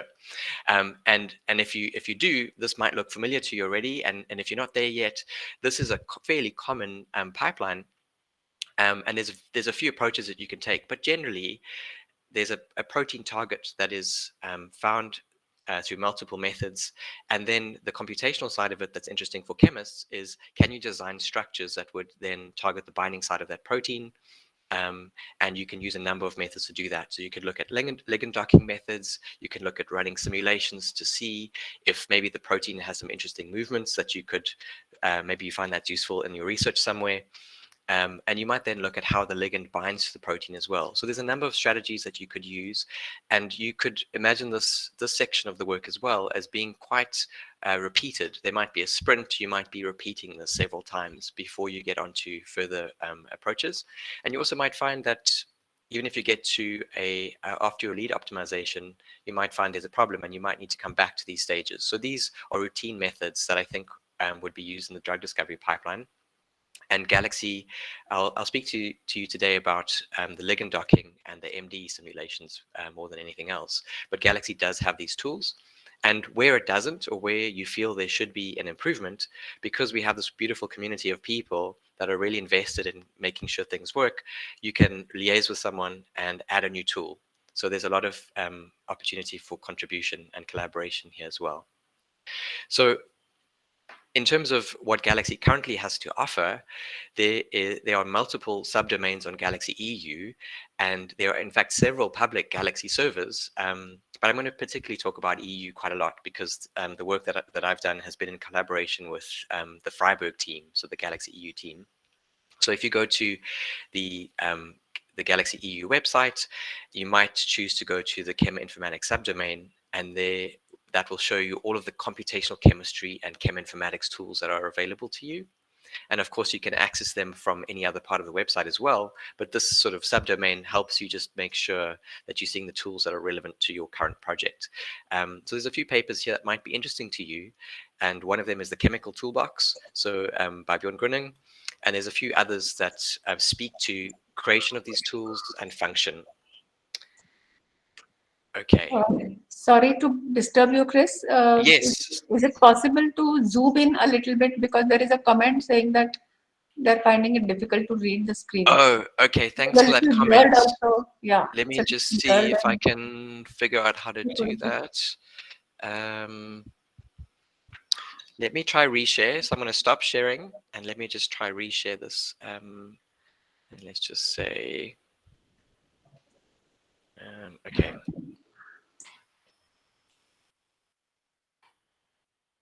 Let me try something a little bit different. Chris, you can use some option called as change layout. Then you can use Spotlight. Is that within Google Meet, or is that something? Yeah, it is in Google Meet. You can see the three dots there. Yes. More options. Go there and just click on the change layout and select Spotlight. I see. That's perfect. Yeah. Thank you. I'm going to reshare and try that out now. Give me 1 second. Yeah, Thanks for the help there. No yeah. Okay, let's do that. So, okay, I'm gonna. Okay, so I'm redoing the share, and then give me 1 second while I change the layout again. Okay, change layout and Spotlight. Okay, I think hopefully that's going to help. So I hope that's a bit better and clearer. I don't know if I can do much better than that at the moment. I've just happened to have a very wide second screen. So does that help everyone? Okay, fantastic. Okay, so let me continue from here. And yes, I'm also happy to provide slides. So if anyone wants those after the talk, I'm very happy to provide those. So okay, so this is the Galaxy Cheminformatics view. So if you go to the website, you will see this, and I'll probably zoom in a little bit more later as well. Right, so this is then through the work of the Galaxy EU team and also the Galaxy Computational Chemistry group, which is on GitHub. So there's a few tools there that I think will be very useful to you in the drug discovery space. Okay, so what about, if you think about chemistry data, I'm sure I've missed out one or two facets of it, but there's often atoms, connectivity, you might have Cartesian data, you might have properties of the system, and this might be in various formats. And you also might have databases of molecular properties and chemical names. So there's a lot of interesting data to deal with. So for example, if you've got a number of drugs you're looking at, that might be in this kind of form, but of course as a database, or you might have a protein and ligand and multiple Cartesian data. So can Galaxy really handle this? And the answer is yes. And the reason the answer is yes is because of the work by Galaxy Computational Chemistry and the Freiburg team. So I'm going to repose this question, or maybe pose it for the first time, is why Galaxy? And the reason I think that's really useful in a drug discovery context is batteries are included. So there's so many features that are useful for the research journey, which include automation and sharing, being able to create histories and share them and create workflows. You have public resources, and you've also got the opportunity to run this internally. So if you have a computer in-house and you want to test out new ideas, you can also do that. So there's so many ways that the software behind Galaxy allows, checks a number of boxes for drug discovery and that pipeline, the drug discovery pipeline. The other thing I think I've sort of mentioned is data typing. So the formats, the file formats that we work with in drug discovery, Galaxy helps us handle those better. So what I'm going to do over the next few slides is just talk again, or talk a little bit more about some of these features of Galaxy that I think are really useful in drug discovery. And then I'll go over very briefly some theory of docking and molecular dynamics and some examples. And I'll end with a large example, which I think once again showcases how Galaxy is useful in this space. So imagine you're busy with your drug discovery pipeline. You might have many molecules that you'd like to test. So you can imagine many calculations. And how do you track this? So this is something that Galaxy can help you do. And this might be a bit intimidating to see, but this is a picture of the Galaxy website and the history view and a number of histories. So I'm just going to click through them. And there's a whole lot of histories at the moment. Some of them, the jobs have completed, they're in green, some are running, some are in gray. And what's fantastic about this is that these might have been done through an automated process, and in fact they were. This is courtesy of Simon Bray. And what you can see here is that a researcher is able to run multiple calculations, or maybe you could rephrase that as multiple research hypotheses in parallel, and get Galaxy to track and manage those. So it means there's a reduction of the effort trying to manage this yourself. So I think that's a key feature of Galaxy. And of course, you can share these at any time. Another key feature is you can see that some of these look quite similar. The process for all of these simulations is probably the same. It's probably the same workflow.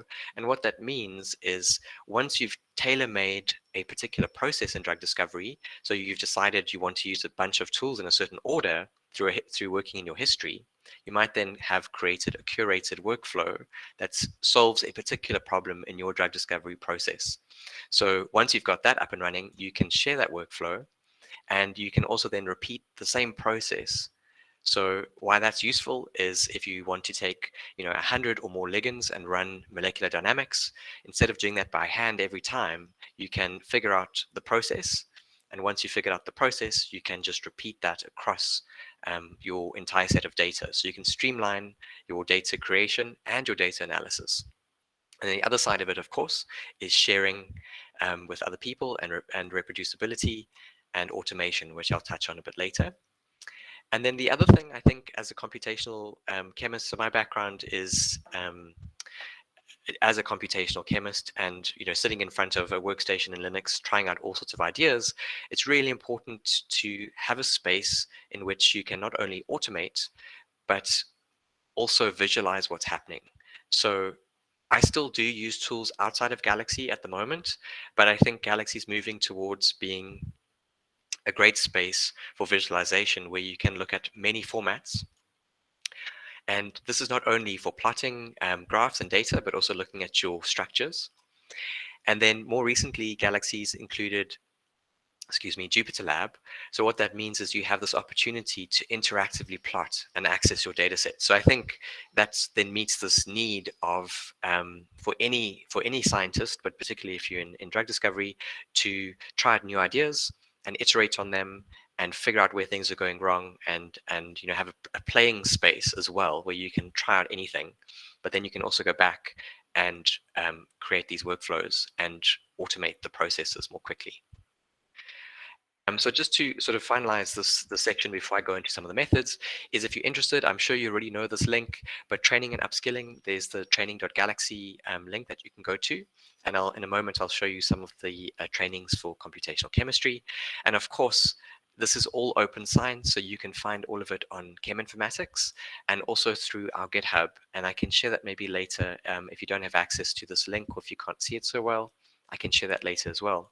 So if you want to contribute code, you're most welcome to go to our Galaxy computational chemistry repository. Okay, so this platform allows sharing, it allows curation, it allows all these wonderful things. And I think a lot of people, when they first hear about Galaxy Project, they wonder, how can there be so many wonderful resources available? And so I suppose the answer is there is some good research funding happening in the background here. But what's really fantastic is there's this public resource that we can all tap into. So again, I'm speaking to Galaxy EU. Of course, there's other public galaxies, and Gareth probably mentioned Galaxy AU in his talk. And what that means is, behind the scenes, as a researcher, you don't have to worry about the compute resources. You just submit the calculation that you're interested in running. And what Galaxy will do for you is do the scheduling and do the queuing to all of these high performance computing resources. If your calculation needs to use different types of compute, so not just CPUs, but maybe some GPUs, Galaxy is able to schedule this appropriately. And where it doesn't, you then, of course, reach out to the community and say, hi, I'm trying to solve this kind of a problem. I have a very large data set, and I need some more GPUs. Can you make that possible? So I think behind the scenes, we're very lucky to have all of this public infrastructure. Okay, so that's just a brief overview of what's happening for Galaxy EU. Now, in terms of what's inside this chemical toolbox, so this is a great paper by Bjorn. He started looking at the purchasable drug space, but also creating tools that are on Galaxy for computational drug discovery. So what we need in that toolbox are a number of tools. And in this fairly recent paper, you can see what that toolkit looks like. So what you need to be able to do is upload data using these upload tools. So we've got opportunities to upload SMILES data, Cartesian data, etc. You can pre-process that information using a number of available tools. And this is not all of the tools, of course, they wouldn't fit on one slide, but just as a hint of what's out there, you can do some pre-processing. You can also start exploring your data. So, drug likeness, NP likeness, all of these molecular descriptors. Then I'm sure many of you are very interested in simulation.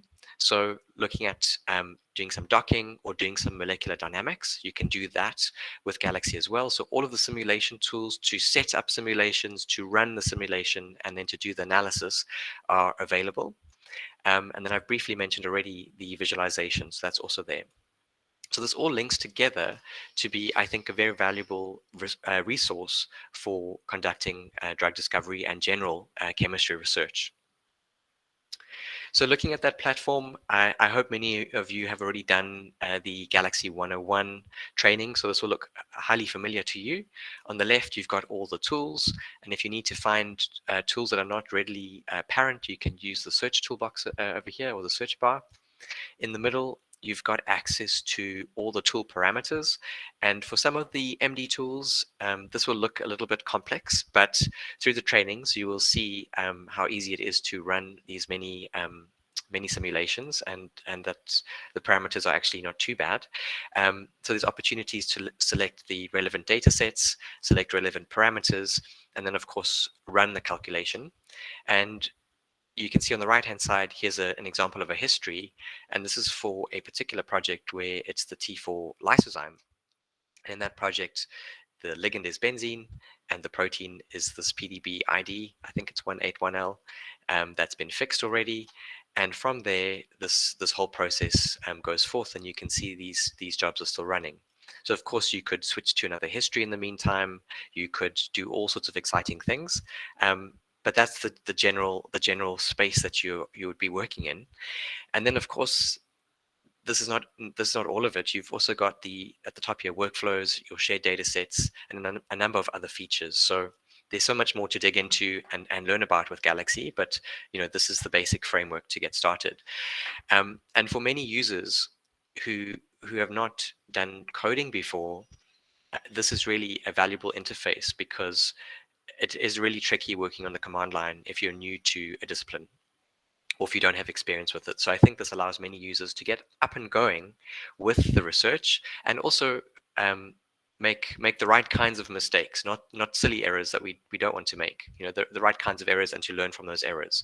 So talking about learning, if you're interested in learning about particular parts of computational chemistry, we do have some training already live on the training site. So we've got a few tutorials, and just after this talk, Simon Bray will be giving a tutorial, and under correction, let me just see if I've got the name. I don't think I have the name on me, but under correction, I think it's going to be the high throughput tutorial. Let me just maybe double check that. Sorry, excuse me, it's the protein ligand docking tutorial that Simon will be taking you through later. So if you're excited to learn about that, I encourage you to join him after this talk. But of course, all of these trainings are available, so you can at your own pace access them and try them out. And if you're having any trouble, you can chat to us on Gitter and ask for support. Okay, so I've done a fairly brief overview of why Galaxy is useful in the space and what material is currently available. And maybe I haven't mentioned one or two things, so I encourage you to ask questions to see if there's a particular tool that you're wanting to use, if it's there or not, or if you're wanting to develop new tools, we can speak about that in the chat as well. But let me briefly talk about some of the methods that are available. So I'm going to talk to you about docking, molecular dynamics, and free energy. And those are three methods that are commonly used in drug discovery. And it will depend on your pipeline. So a lot of labs will pretty much only use docking. But if you have a little bit more time, and this does depend on your project, you probably would want to run some molecular dynamics as well. And if you have a bit more time than that, and you really want to use a better method, you'd maybe go towards free energy. So I'll speak to each of those. So docking, I hope, is very familiar to all of you. It's the simplest way of thinking about it is as a lock and a key. So you can imagine that the enzyme is the lock, or the binding site of the enzyme is the lock, and we're looking for molecules, we might call them ligands, that are keys, that in other words fit the lock well. And in fact, instead of opening the enzyme, we're often looking to stop the enzyme from doing something. Okay, so we put the key in and we want to stop the enzyme from doing something. So this strategy is really, really useful for post generation and for quick screening.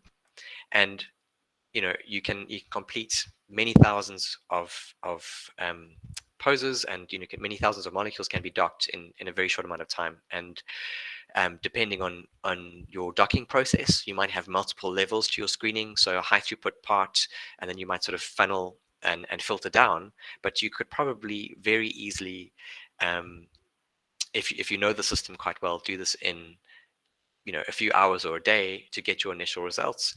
And then I think the tricky part is then deciding if they're valid to take to the next stage. But yeah, the actual post generation and screening can be quite quick, depending on the system and if you've got good force fields, and depending on the size of your database. But yeah, this is what most people want to do.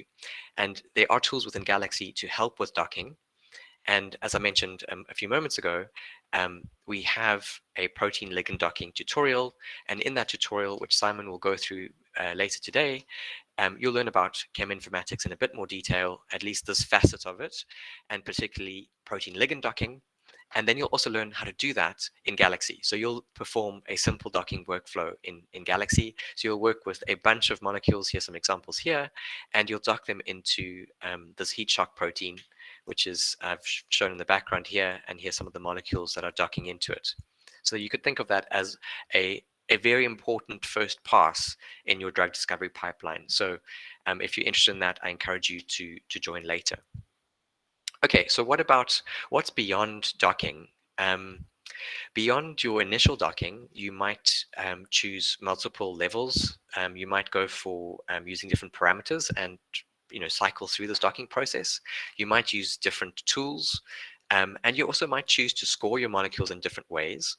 But in fact, a lot of people would want to use these initial poses and then try to figure out how the particular ligand moves over time in the protein. And you might ask the question, well, does the conformation of the protein change when the ligand is there? Does the ligand unbind? You can ask many, many complex questions. So I think the first sort of basic idea, though, would be, let's look at this reality, which we maybe can't probe experimentally all the time. Even from crystal structure, we're only getting static screenshots of a system. So let me just run that again.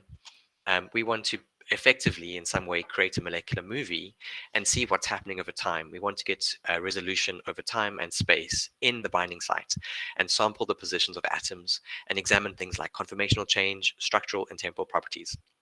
And there's so many things you can do in this space, but for a standard, basic run-of-the-mill MD simulation, we have some tutorials for that. And in fact, we've also got this high throughput MD tutorial. And what you'll do in that is take a protein and take a ligand and perhaps multiple ligands, and then build up multiple boxes of water with the protein and the ligand and run that over a period of time. And of course, in the training, it'll be a short time because it is for training purposes. But in real life, for a proper project, what you choose to do is run that for quite an extended period of time.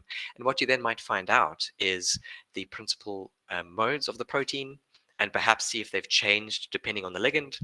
You might find if a ligand unbinds, and that can be quite useful to find out. So if a ligand that scored quite well in your previous stage or docking stage unbinds in your MD, it might be an indicator that it's not a very good inhibitor of the enzyme. So that's one way to think of that. And of course, there's many other things that you could do in this space, and you could try out some more advanced methods. But in this training, you'll do high throughput of a standard MD, which is basically then the water with the protein and the ligand in this water box.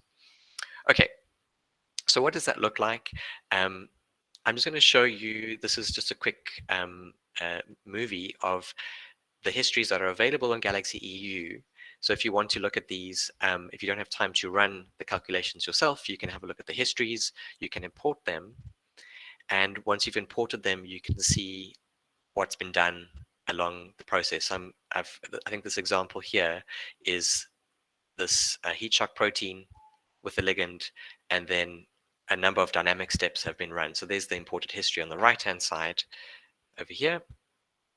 And those MD steps have been run, and multiple analyses have been conducted according to a workflow. So here's the initial protein. That's the PDB format, which is a text format. And of course, you can view that directly in Galaxy. So you can use some of the viewers. You would have clicked on that little icon over there, and you can see just generally what this protein looks like. And again, you could use some more sophisticated methods, but just generally, the water's been removed. So you can see the protein in a cartoon format, and you can see the ligand in the binding site. So that can be used as like quite a quick way to check if everything looks okay. And then you can conduct some principal component analysis and see just generally the movement of the protein and what the principal modes are. And then you might also want to convert between different formats. So you can do that directly on Galaxy. There's no need to download data and convert it on your own machine and then re-upload it. You can do it directly in Galaxy. And the reason you might want to do that, I think we've solved some of these problems more recently, but some of the tools might not support all formats, so you can convert between them and then perhaps run some hydrogen bonding analysis. So you can take the existing histories we've got and you can try out some new methods on them if you like, or some new analyses. And then I'm just showing here quickly, imagine you had a history, you've done a lot of hard work and you want to create a workflow. It's really simple. You click one button and a workflow is created for you. So that means you have the freedom to try out a lot of ideas in a history until you're happy, and then you can export whatever level of complexity that workflow is. You can export that and then share that with your colleagues. And of course, rerun that yourself. So there's many great things that you can do directly within Galaxy with these workflows. So if you have a look at the workflow panel at the top there, on all of the Galaxies, I believe there's some new exciting projects going on to make workflows more universally accessible. But for the moment, on each instance, there will be some published workflows. And for example, you might see published workflows and you could use those. And of course, you can also publish your own workflows. So if you find something really fantastic and you want to share it on a Galaxy, you can just make your workflow public and just share that with everyone. So another great way to share your research with your fellows is through these workflows. Okay, so those are the two points that I want to start with. So the docking and the MD. And I just want to take a pause. I don't know if there's any questions at this point. I'm just going to go back to the Google Meet window and just see if there's any questions from anyone at the moment. And then maybe I'll take a few questions and then just move on with the next part. Shall I read the questions for you, Chris? That would be fantastic, please, Yeah. Sangeeta. Yeah. So there is a question here. Shivam Pandit asks, can we run around like simulations around 40 nanoseconds or more in Galaxy? Right.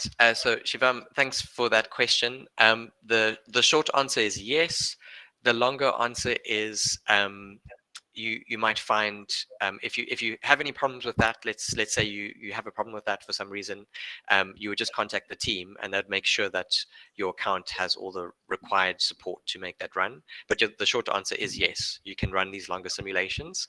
And what it's quite common to run, let's say, a shorter simulation and then replay it. In other words, rerun the tool again and extend the simulation. So you might have a workflow that runs a 10 nanosecond simulation followed by another 10 nanosecond, etc. That's probably behavior that I've seen quite a lot, is that people tend to run these smaller chunks and they chain together. So yeah, that's what you can do, that definitely. That's fantastic. So next question from Divya Jindal is how binding energy is different from free energy. Oh, great. Good question. So Yeah. I think in this context, I'm probably referring directly to the free energy of binding. And I think you can slice that up and you can do some exciting things there. I mean, you can think about the free energy of larger processes, but often in drug discovery, you're probably most interested with the free energy for the binding process specifically. And while that can get kind of complicated, we're going to look at it specifically for a ligand binding to an enzyme, and I'll speak to this in a second, relative binding free energies. So the difference between one ligand binding versus another. But yeah, that can get quite complex. So I think I'm just going to say it's the free energy for the binding process is what we're looking at as much as possible. Yeah. Shall we go for one more? I think so. Yeah. Okay. So the next one is from Binta Varghese. She's asking, can we use polymers as ligands for docking? Okay, great question. Yes, you can. I definitely think that you run into a few issues. So this does depend on the docking software itself. And definitely, I've once or twice had some issues with peptides as ligands. So the short answer again is yes, but you might, as with any system, hit some system challenges, and that might be to do with your force fields and things like that. But yes, the answer is you can use polymers for docking. Yeah, so there is another related question, which is from Divya again. So it says, can we perform peptide ligand docking on Galaxy platform? So I think you have already answered that. Yeah, But maybe I would can you like to comment further? Yeah. I can extend on that a little bit, Sangeeta, and just Yeah. say that I've run some peptide protein simulation. So my ligand was a peptide and I had a whole protein. So these are antibody and antigen type simulations, molecular dynamic simulations. Sure. But for the docking point of view, one of my students has done some of that docking. And I'm not sure if they ended up completing that on the Galaxy platform. I hope they did. But yeah, again, it's the same, a very similar answer to before, is you might have some system specific challenges, and that's often because a lot of the software is built to understand that the ligand is a small drug molecule, and that the receptor is a protein. So you might hit some minor challenges, but I think you should be fine.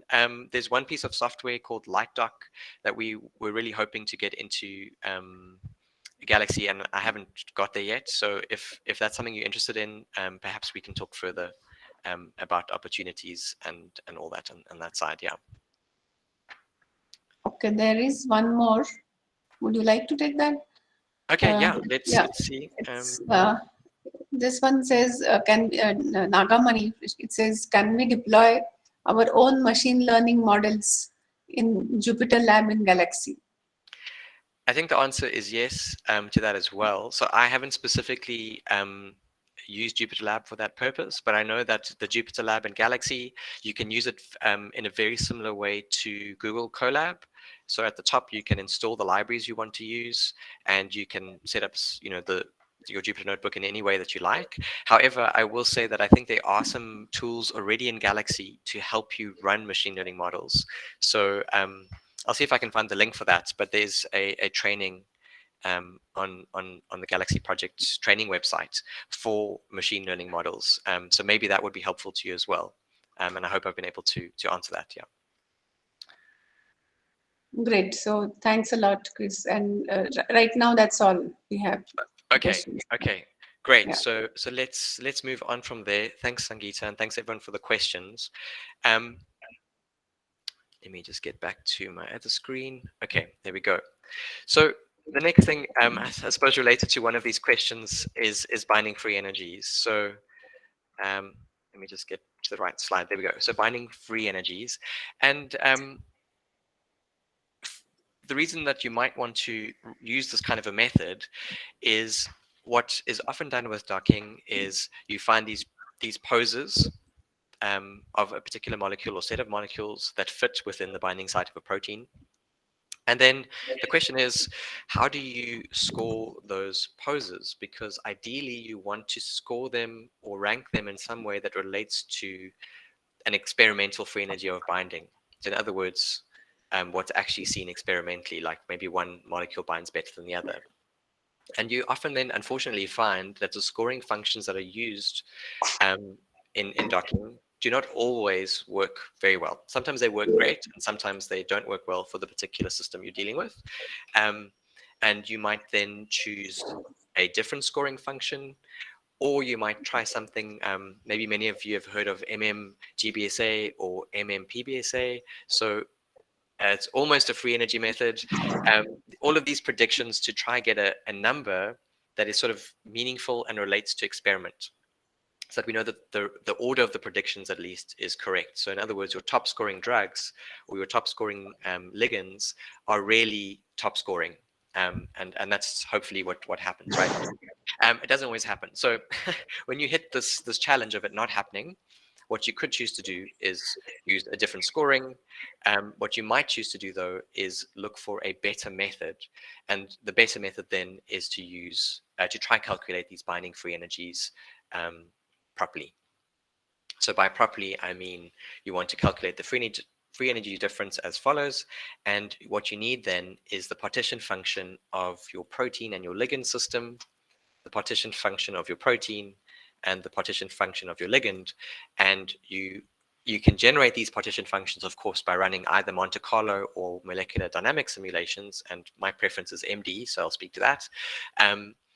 And so you're going to run these long MD simulations. But of course, the challenges that you'll have will be related to the size of your system, perhaps the force field that you're using.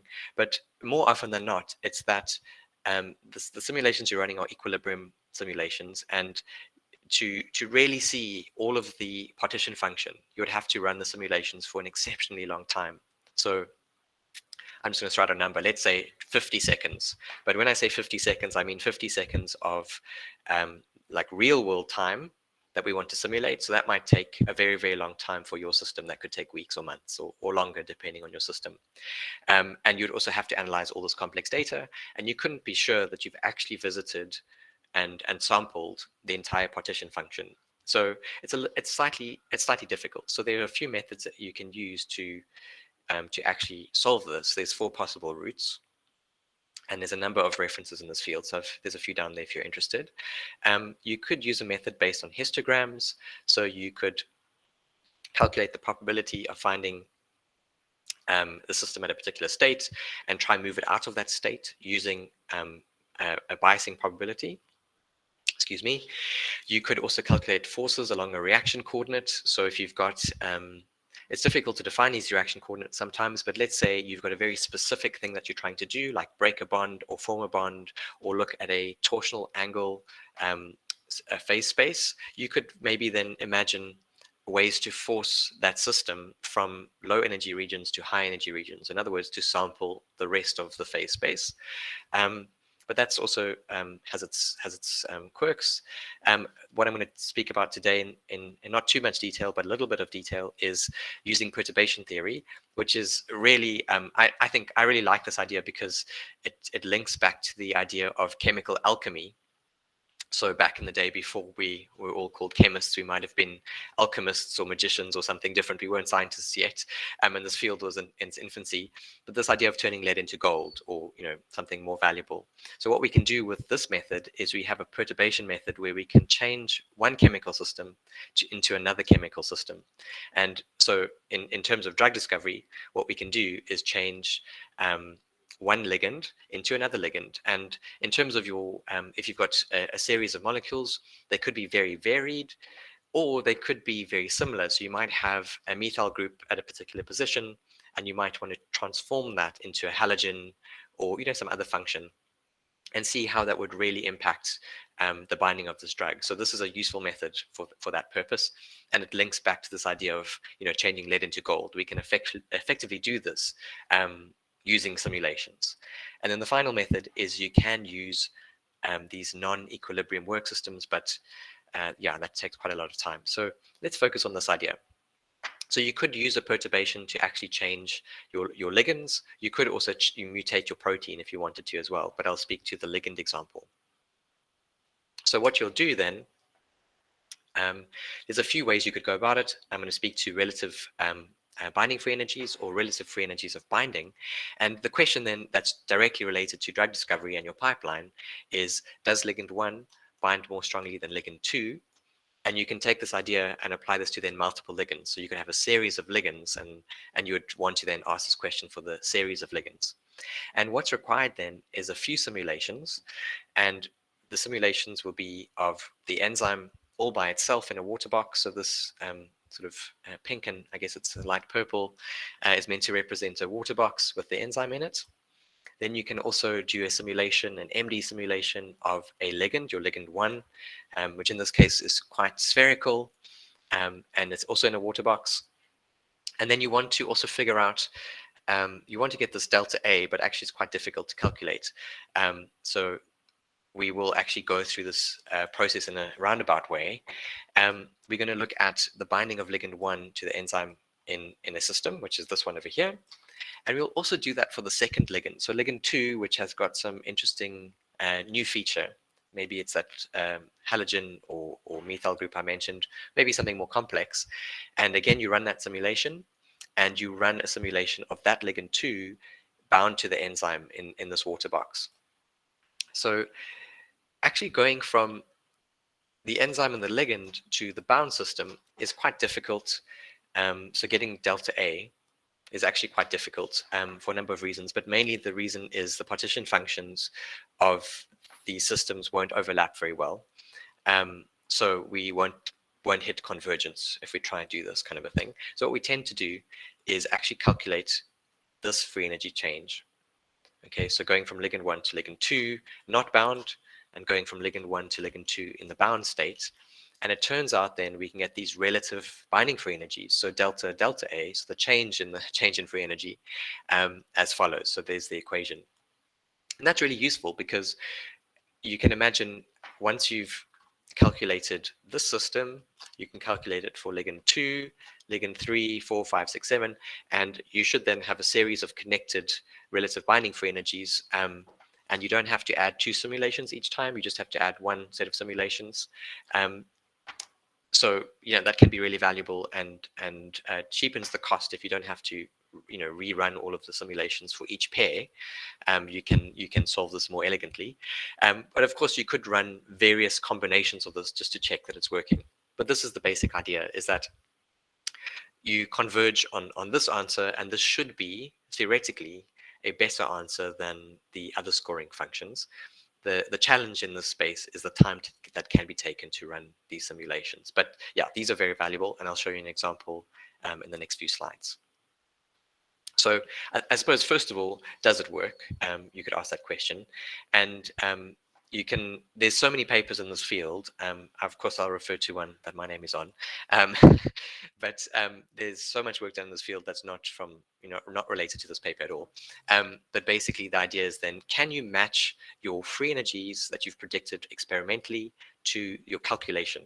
And the answer is generally yes. You can see the performance is not too bad. Okay, in terms of the order of like the ranking order, so the order of scoring, it usually performs quite well. But also in terms of the actual error, it generally performs quite well. And this can depend a little bit on your system. It can also depend on the force field that you use. Excuse me, the force field you use. But generally, these do perform quite well. And there's so much in this space. If you're interested in this, there's so much literature that you could refer to other than the one paper that I've referred to here. But this really does work quite nicely. The challenge is, do you have the time for it? So this is a particular stage of your drug discovery process. You need to decide, do you have the time to do these kinds of things? And perhaps, and where it's often can be used, is if you want to validate your docking scoring in some way and say, for a certain class of compounds, the scoring from docking is looking really good because it agrees with this these relative binding free energies. That might be something you could use. That's a hypothesis that you could test. So that might be one way that you use that. So hopefully, with the advent of more compute resources and more GPUs and resources, public resources like Galaxy EU, we could be doing more of this kind of computing, because you can see from the previous slide, these systems, these calculations actually are done independently. It's only at the end where you calculate these free energies. So you could imagine pushing these calculations across multiple compute resources, which I think fits quite nicely with what Galaxy can do. So yes, of course, you can then do lead discovery with free energies. I still think this is quite fairly new in the sense that not too many people are doing it just yet.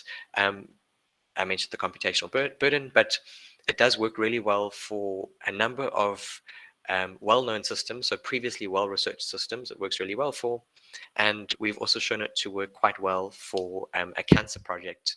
There's a breast cancer project that we've worked on, and I'll speak to that in a second. But effectively, you can use Galaxy, you can use workflows to set up, run, and then analyze these systems. And behind the scenes, I can assure you that there's a lot going on. So although it just looks like one simple calculation here, there's definitely a lot going on behind the scenes. But from that, we can run all of these different simulations, and we can then figure out if everything converged, and if the final answer we get is something that's publishable. So for example, let's look at a protein called sialyltransferase. Again, I could have maybe included some more references, but if you look at this paper, you'll see some more detail about it. This is quite an interesting challenge because the sialyltransferase has been identified as a key enzyme in breast cancer and some other cancers as well. So it's a key enzyme to target. So in terms of targeting that enzyme, though, what we see is one of the ligands that it has is a sialic acid. So the sugar over here, sugar derivative, and then there's this phosphate, and you've got a base, etc. on this side. So you've got the sugar and the base on that side. And in the particular project, what we're looking at is what happens if we change the R group. So if we change it from the carboxylate and you add an amine functionality, or if you make it an alcohol, what happens along the way, and can this be predicted and linked to some experimental work? So you can read some more detail at the link, but in short, we use a number of binding free energy approaches, and we generally found that they worked quite nicely. In some cases, the RBFE, which I've spoken about today, has some challenges if you're changing from a charge to a neutral R group, but that can be overcome if you're careful. But just in general, this performs really well, and we get the change in free energies and an error as well, so we have a feeling of whether this is good or not, and it converges quite nicely, even for quite complex ligands. So I'm not sure, maybe in the chat you might want to share the kind of projects that you're working on, but I would say that just in general, a lot of drugs would be I suppose we're moving towards natural compounds nowadays, but a lot of classical drugs are very simple and flat. Nowadays that we're using nature to sort of as an inspiration behind our drug design, I think we're sort of moving towards drugs that look more complicated and have a natural product look. So I think this is in that field, because we are looking at the ligand, which is got sugar functionality and it's got base and all of that inside there. So this is, I think, a fairly difficult system, and I think what we saw is that this binding free energy method works quite nicely even for these more complicated systems. So yeah, I think lots of great opportunities for using tools like this in drug discovery. Okay, so yeah, so just beyond the free energies, what you could also do for your lead optimization, perhaps classically you've thought of lead optimization and thought of using your results from docking and looking at the binding site and seeing which parts of the ligand engage with particular parts. So there's these non-bonding interactions with parts of the protein. You could also think of using your dynamic or the results from dynamic simulations in this lead optimization. So you might choose to look at your structure files and your trajectories, so your molecular movies effectively, and then analyze those for patterns across time. So you might find that a particular hydrogen bond you thought it was very interesting from your docking, but you might find it breaks very easily during this dynamic simulation. And that might help you then understand whether or not to drive your lead optimization to keep that hydrogen bond or not. So there's a few interesting outcomes there. Also PCA, you might then find from a PCA a principal component analysis that there's particular motions in the protein, and you need to perhaps liaise with a computational chemist and do some further simulations to understand the actual binding or the modes of motion of the protein before continuing your binding investigation. So yeah, there's a lot you could do in this space. So I think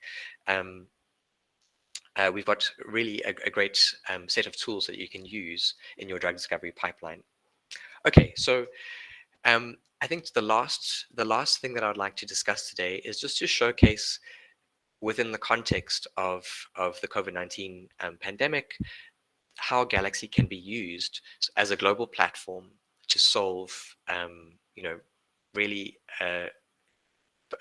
problems of huge interest to the public that affect us right now. And I think sometimes the problems we're trying to solve don't have an immediate result. Maybe you can't affect someone today, and I think this COVID project is really exciting. I wasn't personally involved in it, but I'm going to talk about it. So Simon, who was involved in this, will give the workshop a bit later. But this is a great example of how open source tools and a public cyber infrastructure like Galaxy can be used to do transparent and reproducible research. So this project had many parts to it. So the genomics part, the proteomics part, and all of this is available online. It's on the following website. There's a number of videos that you can watch as well. You can also look at it on GitHub, but I'll speak to just very briefly to the docking simulations of the SARS-CoV-2 main protease. And the point there was then to, of course, dock a number of fragment hits that were actually found experimentally. So this is actually quite an exciting project. They were found to experimentally bind to the protein. So from that experimental data, those fragment hits, can you use a computational approach, a docking approach, in the drug discovery pipeline to then predict which molecules need to be synthesized and used to combat something like COVID, so a disease like COVID. So this project is a virtual screening project, and I've already mentioned that Simon was involved, and a number of people from Galaxy EU and from the Diamond facility at Imperial. And so you can read through this. Here's the link, but effectively what was trying to be solved there, as I've mentioned already, is taking some fragment hits, which is from a experimental technique, and then using a computational pipeline to generate targets that could be synthesized. So the pipeline then is as follows. There's all these hits that have been generated from experimental techniques, and there's a database of very many molecules, so 64 million. I'm not sure off the top of my head if that includes multiple poses, but I think not at this point. So enumerating all of those compounds, and then, as you know, for a docking process, there's a lot of things that you should do in terms of preparing your ligand and in terms of preparing your protein. So in terms of the ligand preparation, this section over here, that includes thinking about, well, what pH are we at, and do we want to think about the pKa of particular parts of this ligand that we are looking at, and enumerate all the charges that are possible. And you can also think of tautomers.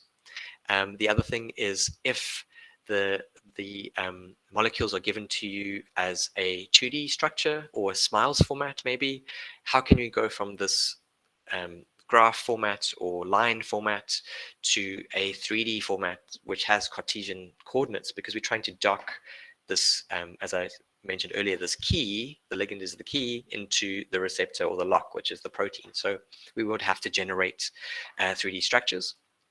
And there's some other steps that you could put in place here. And then in terms of the preparation of the receptor or the protein, it's often the case that you want to remove any extraneous items that are in the protein structure that you would have probably downloaded from the protein data bank. And if not from there, maybe that's prepared in some other exciting way. So there's other tools that you could use to get to the stage. And then again, thinking about the pH, you would protonate the protein as appropriate. And you might optimize not just for pH, you might think about hydrogen bonding and all these kind of interesting things inside of the binding site.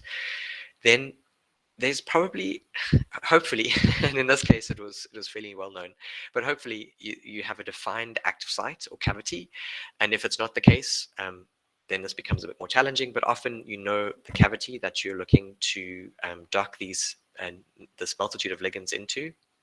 So you'll define that so that your docking software knows the available phase space it has to try out the simulation. So during the docking, in some ways, what you're then doing is you're taking all of these ligands, all of the enumerations of them, the tautomers, etc., and they have to have a 3D structure, and you're putting them into the available phase space you've defined as the binding site, and you're then calculating, you're going through a number of poses and calculating whether or not those are good poses based on an energy or a scoring function.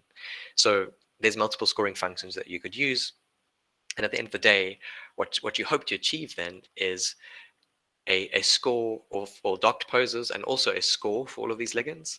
And then you'd hopefully then be able to top slice the best of these ligands in some way and use those to go forward to perhaps you actually want to go and synthesize or buy these molecules to conduct some screening later as well. So you want to top slice those. So in this case, the method for scoring was TransFS and sucrose, and then those were ranked. So you can see from fragments to ligand preparation to protein prep to multiple poses and ranking is this workflow that was conducted. And I think in the end, over 159,000 poses went through this workflow. So it was a lot of data that was analyzed. So with that in mind, you can probably imagine, according to what I spoke about earlier, that initially a history was created and the process was elaborated and checked. And at some point, a screening workflow was generated. So this workflow is publicly available, and there's an all-in-one screening workflow generated by this team where there's the receptor, the active site details, all the ligands, and then docking and scoring takes place. So this actually contains multiple sub-workflows. This is the sort of simplified version of this workflow. But this is excellent because what it means is now that their work can be shared and double-checked and automated and all these great things. So I think this is the kind of thing that you want to do in a drug discovery pipeline. And Galaxy has already got a number of great examples, including this one. And you might find that you create new ways of running pipelines, and you can also do this kind of a thing. You can create these workflows and share them and automate them. So if you're interested in reading more about this, again, I'll mention that Simon will be giving the the workshop later. So, join him there, and maybe if there's time, ask about this work as well. But this is also freely available on the training service, and you can find out more there.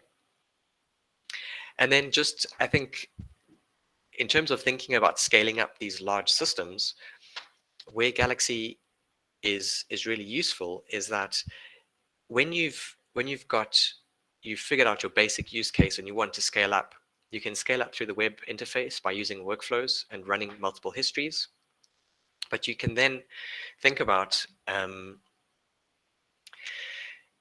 empowering, maybe this is for your power users initially, but sort of empowering your users and taking them from just using the web interface to thinking about batch or automating their workflows. So if you're interested in doing that as well, this might be too soon for some of you. I don't know where you are in your drug discovery pipeline, but if you find that you want to automate, like I showed you all those histories earlier, that was done through automation, and it effectively means that you can write a single line on the command line using Planemo and run many histories. So if you're interested in doing that, this is a great training to have a look at. You can schedule and run tens or hundreds of Galaxy workflows easily. You can automate your analysis for large amounts of data. And what will happen then, once you've done that, you put all the work into the service, the Galaxy service. So the scheduling and the management all happens behind the scenes. And when it's ready, you can get an email. You will receive an email if you've signed up for that, and you can see the results of your analysis. So you can really power through these large data sets. So I think that will probably be quite helpful for future when you're building your pipeline up into a larger drug discovery pipeline. Okay, so just sort of the take-home message, I guess, for today is I wanted to share what is currently available in Galaxy and how that fits into a general drug discovery pipeline. So there's the chemical toolbox, which with a number of tools. We've got these workflows, you've got histories, and you've also got training and a great community that you can chat to about any of these tools, any of the histories, and also about bringing in new tools if you need those. So I hope that encourages you to get involved with your drug discovery pipeline using Galaxy. And then I guess one more take-home message is I really think what's exciting about Galaxy is anyone can do it. Anyone can use Galaxy. So you can do docking today. I mean, if you go home and if you have kids and they're excited to find out about what you learned today at this conference, at this workshop, you can say, I learned about docking, and it's literally something that they can go and try out themselves. This resource is available for anybody. So it really then links into this idea of democratization of research resources and data. So you can run this from your phone. You can share your research with anyone. And we have a number of tools that I think will be useful to you in your drug discovery journey. So just, I'd like to say, in isiXhosa, which is one of the languages here in South Africa, Inkosi kakhulu, which means thank you, and thank you very much. I'm really grateful for the invitation from the committee, and specifically Kieran, who I've spoken to quite a few times. Thank you very much, Kieran. I'm also really grateful to the collaborators for this project, and of course to compute and infrastructure support people and services, and of course research funding. And thank you so much for being here today and for listening. And I'm really, it's been great to be here so far. I've enjoyed some of the questions already. I'm looking forward to taking your questions. Thank you.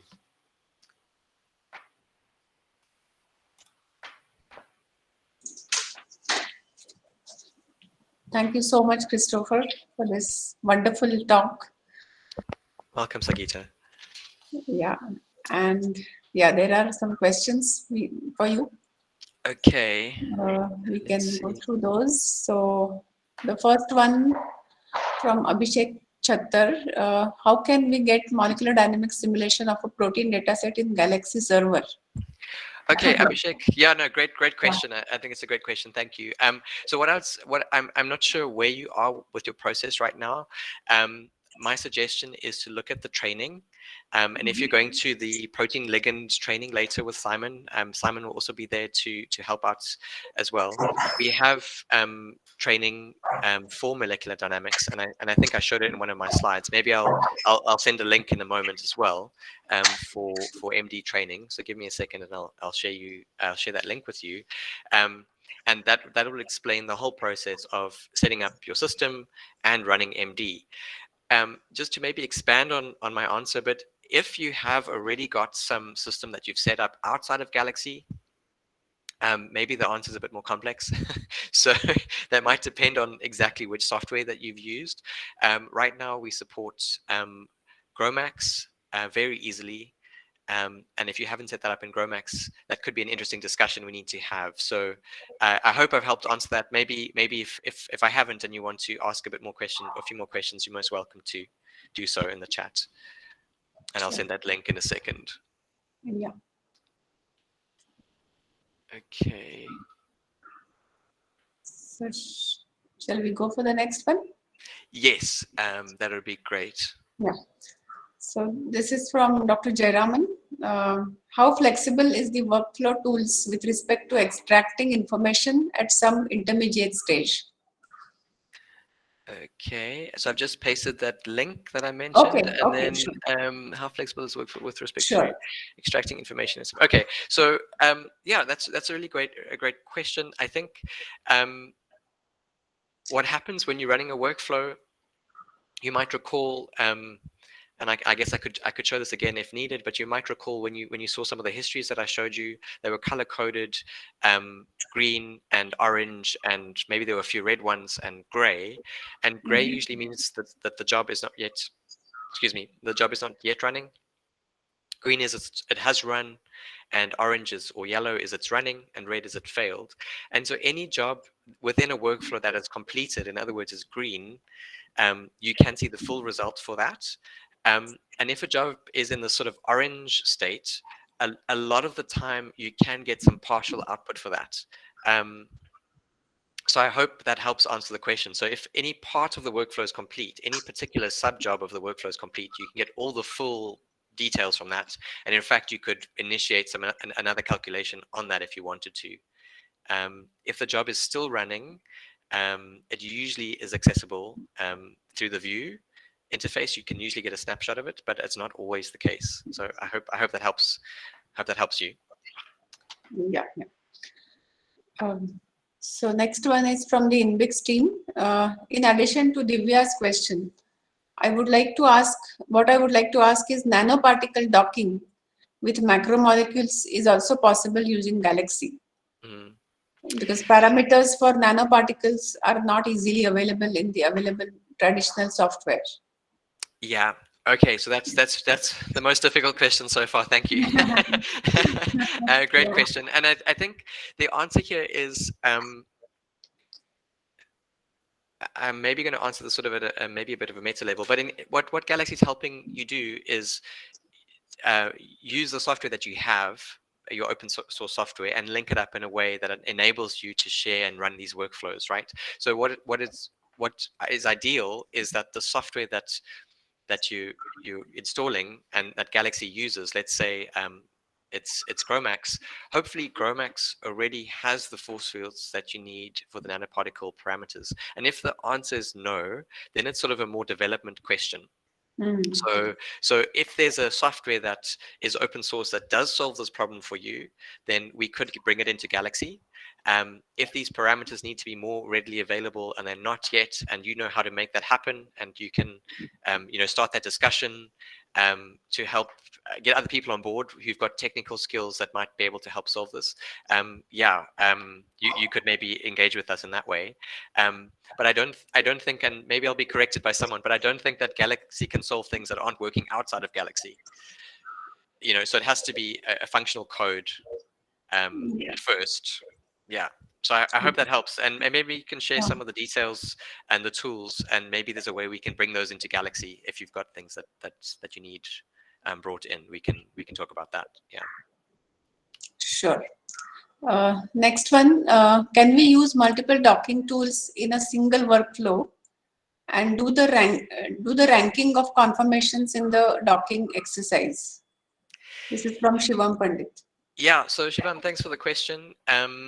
Yes is the answer to that, but this is then I haven't seen someone do this just yet in Galaxy, but the answer is yes, because in your history you can do your first set of workflows, do your your first set of docking, your second set of docking, your third set, and you can create this workflow effectively, right? But if you don't see the workflow there just yet, it'll be something that you could create and maybe share with other people. But the answer is definitely yes. You can create very complex workflows, or you could create several workflows and chain them together. So the example I showed you from the COVID work, where each of those tools were actually sub workflows. So there's lots of flexibility. Yeah, you could do that. Okay. The next one from Kripa Drishti, except for PDB inputs, what other data types and file formats can be imported into the Galaxy portal for analysis? Okay, great. Thanks for the question. So I think the answer is very many. As you might have seen from across multiple fields, you could be importing data that's not just for chemistry, but just for chemistry. Off the top of my head, I can think of a few. So PDB, your GROMACS, your .gro type of file, XTC files. I think TPR files, which are also related to using GROMACS, DCD files, which is a type of trajectory. I'm sure we support many more. So there's quite a few. And I think and probably I think SDF. So you could have a SDF format with some smiles in there, etc. There's quite a number. And maybe the generalization I could make is, if it's a chem informatics format, we probably can import it easily. And if not, let us know through the forums or through Getter, and maybe someone can help. And if it's a structure format, so like a PDB or a GRO, or if it's like what I'm going to call a molecular movie format, it's a trajectory, right? We can probably import that. So those are the three general types. Yes, you can import any of those. Yeah. Okay. Next one from Shivam again. Running docking, MD simulations, virtual screening pipelines in Google Colab or in Galaxy, which is more reliable and effective for students who don't have a powerful PC system. Okay, so that's a nice question. Thanks, Shivam. So so I think both of those services try to solve that problem in some way. Like, we don't all have these fancy laptops or GPUs or an HPC right next door to us, so we want to use cloud computing.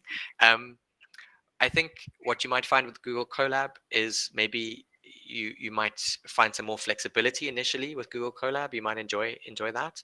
But I think with Galaxy, I think you can run your Jupyter Lab inside Galaxy, so it gives you that great flexibility.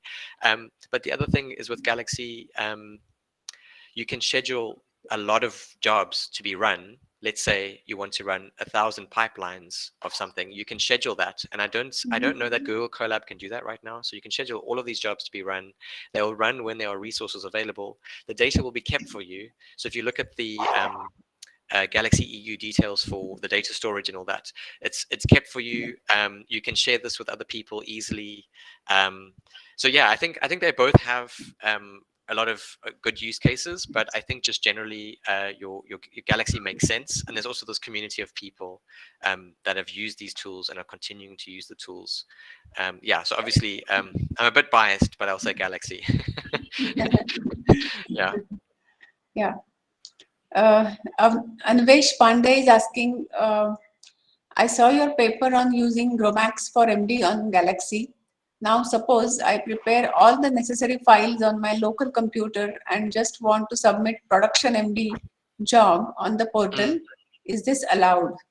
Yes, anything is allowed. So, well, not anything, but most things. Yeah, you're most welcome to do that. And in fact, this is a workflow that's been used by several people here as well. Sometimes you want to prepare your system using, you might be familiar with Charm GUI, which is a web interface to Charm and helps you set up your system. So you can use Galaxy to do your GROMACS setup, or you can use alternative strategies. You're most welcome to do so. I think the only thing that is sometimes an issue there is just to check that your force field file is set up correctly. And if you're having any problems, just message us on the Getter channels, and hopefully we can help you. But yeah, you're very welcome to do that. It's definitely allowed. Yeah. Okay. Next one is interesting. I think Divya is saying there is some paid version of Chromax generally, and since the Galaxy is freely accessible, will there be any discrepancies in the results? How validated are these results? Yeah, so I hope the answer is there will not be discrepancies. And I Yeah. believe the paid version is more to do with support than anything Mhm. else.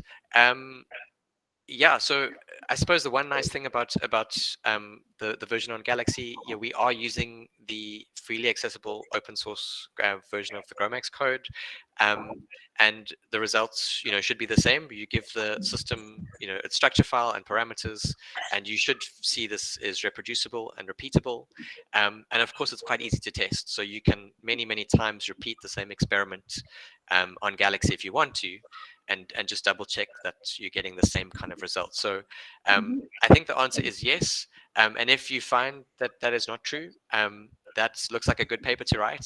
Tell us about it and explain how we can improve. And I think that's the whole point of these kind of open science projects, is they're meant to be transparent and we can improve if we find any problems. Yeah. Okay. Next one from Esther. Can we also use NAMD other than Chromax in Galaxy? Right. So thanks for the question. So I'm just doing some Googling on the side, because the reason that we were struggling with using NAMD on the public galaxies at one point was to do with the choice to use CondaForge as the main package provider. So I'm going to sort of unfortunately say I'm not sure to that question. If you have a local Galaxy that you've managed, that you're managing, you can install any software you like on the back end. You can install paid for software, anything you like. But on these public Galaxies, we do tend to, there's the tendency to install open source software available through particular platforms. So I think the answer there is a maybe at the moment, and I don't think it's yet on Galaxy EU. And it's something that I think most people are interested in having. So maybe if you want to message about that or request that, that would be really helpful. Yeah, thanks for that question. Yeah. So Chris, that's all I have in the chat window. Okay. All the questions, and I think somebody from the InBix team had raised hand. Is there something you would like to ask, Dr. Chris? InBix team? Yeah, Dr. Chris, I have a question. Yeah. So, like you specifically mentioned that you had done a charge enumeration of the ligands. Yes. So, yeah, why was it done? Like, since we already do clean the ligands, and if there is any, so is that the same purpose or something else? So I think in this case, these were fragments, and I think there was an interest in looking at like tautomers and things like that. So sometimes those might bind better, and I think that was the purpose there. The best person to ask, I think, would be Simon, and maybe we could actually just have a look at that GitHub page. But I think the main thing was looking at tautomers and just looking at any system where you could have altered protonation that might be interesting, based on the pH, right? So yeah, I hope that helps answer the question. Yeah, thanks. Yeah. Okay, perfect. Thank you. Yeah. I think that I just missed that question in the list. It was there in the list. Yeah. No issues, ma'am. Yeah. I just have a small question, Chris, myself. Sure. Are there any software available in this particular platform which allow you to, compute and visualize, create diagrams of the interactions, the different types of non-bounded interactions? That is a good question. Off the top of my head, I don't know the answer to that. So I'm going to see if we've got something under the protein ligand tutorial. I'm just having a quick look there. I don't know that we do at the moment, and maybe that's something that we should look into. Yeah. Off the top of my head, I do recall there being some open source software that can do this. And I just want to see. Yeah, there are software. Yeah, so we seemingly don't have that. Okay. And if I don't know if Simon's in the room yet, but yeah, that seems to be something that might be missing there. Yeah. Mm-hmm. So And Simon, I'm not trying to pick on you. Sorry if you don't want to answer. But it seems like we don't have that tool at the moment. So that would be a great opportunity then, something to add to the existing toolkits. Yeah. Yeah, that will be a great thing to have. Yeah, I mean, we don't have that tool, unfortunately. So we just have the VMD the VMD visualization software, but a explicit tool for visualizing interactions we haven't integrated yet. Okay, cool. Thanks for answering, Simon, and hi. Yeah, Okay. so that's like a great opportunity, I think. I mean, maybe I mentioned the GitHub page for Galaxy Computational Chemistry, and I'm sure there would be a lot of interest in helping get that tool into Galaxy if you're interested in doing that. Yeah. Yeah, sure. Thank you, Chris. Thanks a lot for this wonderful talk. I'm sure all the participants have Sorry to intervene, Dr. Sangeeta. Take a group photo with Yes. Simon. Sure. Yes. Sure. Yeah, please. Thanks. Yeah. So request everyone to please switch on your camera so that we can take a group picture. Yeah, please. It's a rare opportunity. I think we should be able to utilize that. Yeah.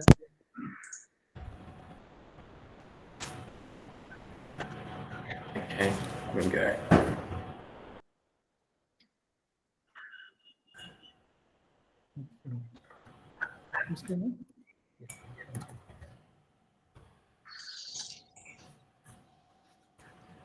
Please smile. Okay. Yeah, thumbs up. Yeah, Yeah. say cheese. Please, fine. Oh, no. Yeah. Yeah, thank you. Okay, great.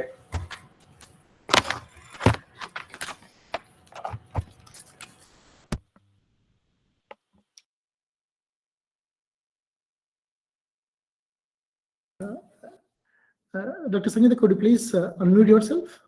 Yes. So it has been a wonderful session, Chris, and thank you very much for giving us such a lucid, introduction to these computational biology tools for docking and MD simulations in the Galaxy platform. Thanks a lot, and thanks for the patience of answering each and every question in such a thorough manner. Thank you so You're much. most welcome. Thank you so much, Sangeeta, and to your team. Take care. Bye. Thank you. So with that, I think we have come to the conclusion of this particular session, and I would like Team in Wix to take over. Thank you. Yeah.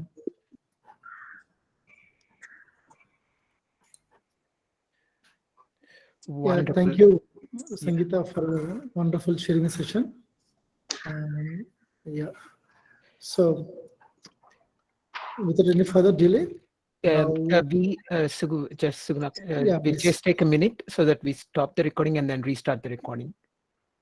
Just. Okay, Karen. Yeah, please. Simon, just a couple of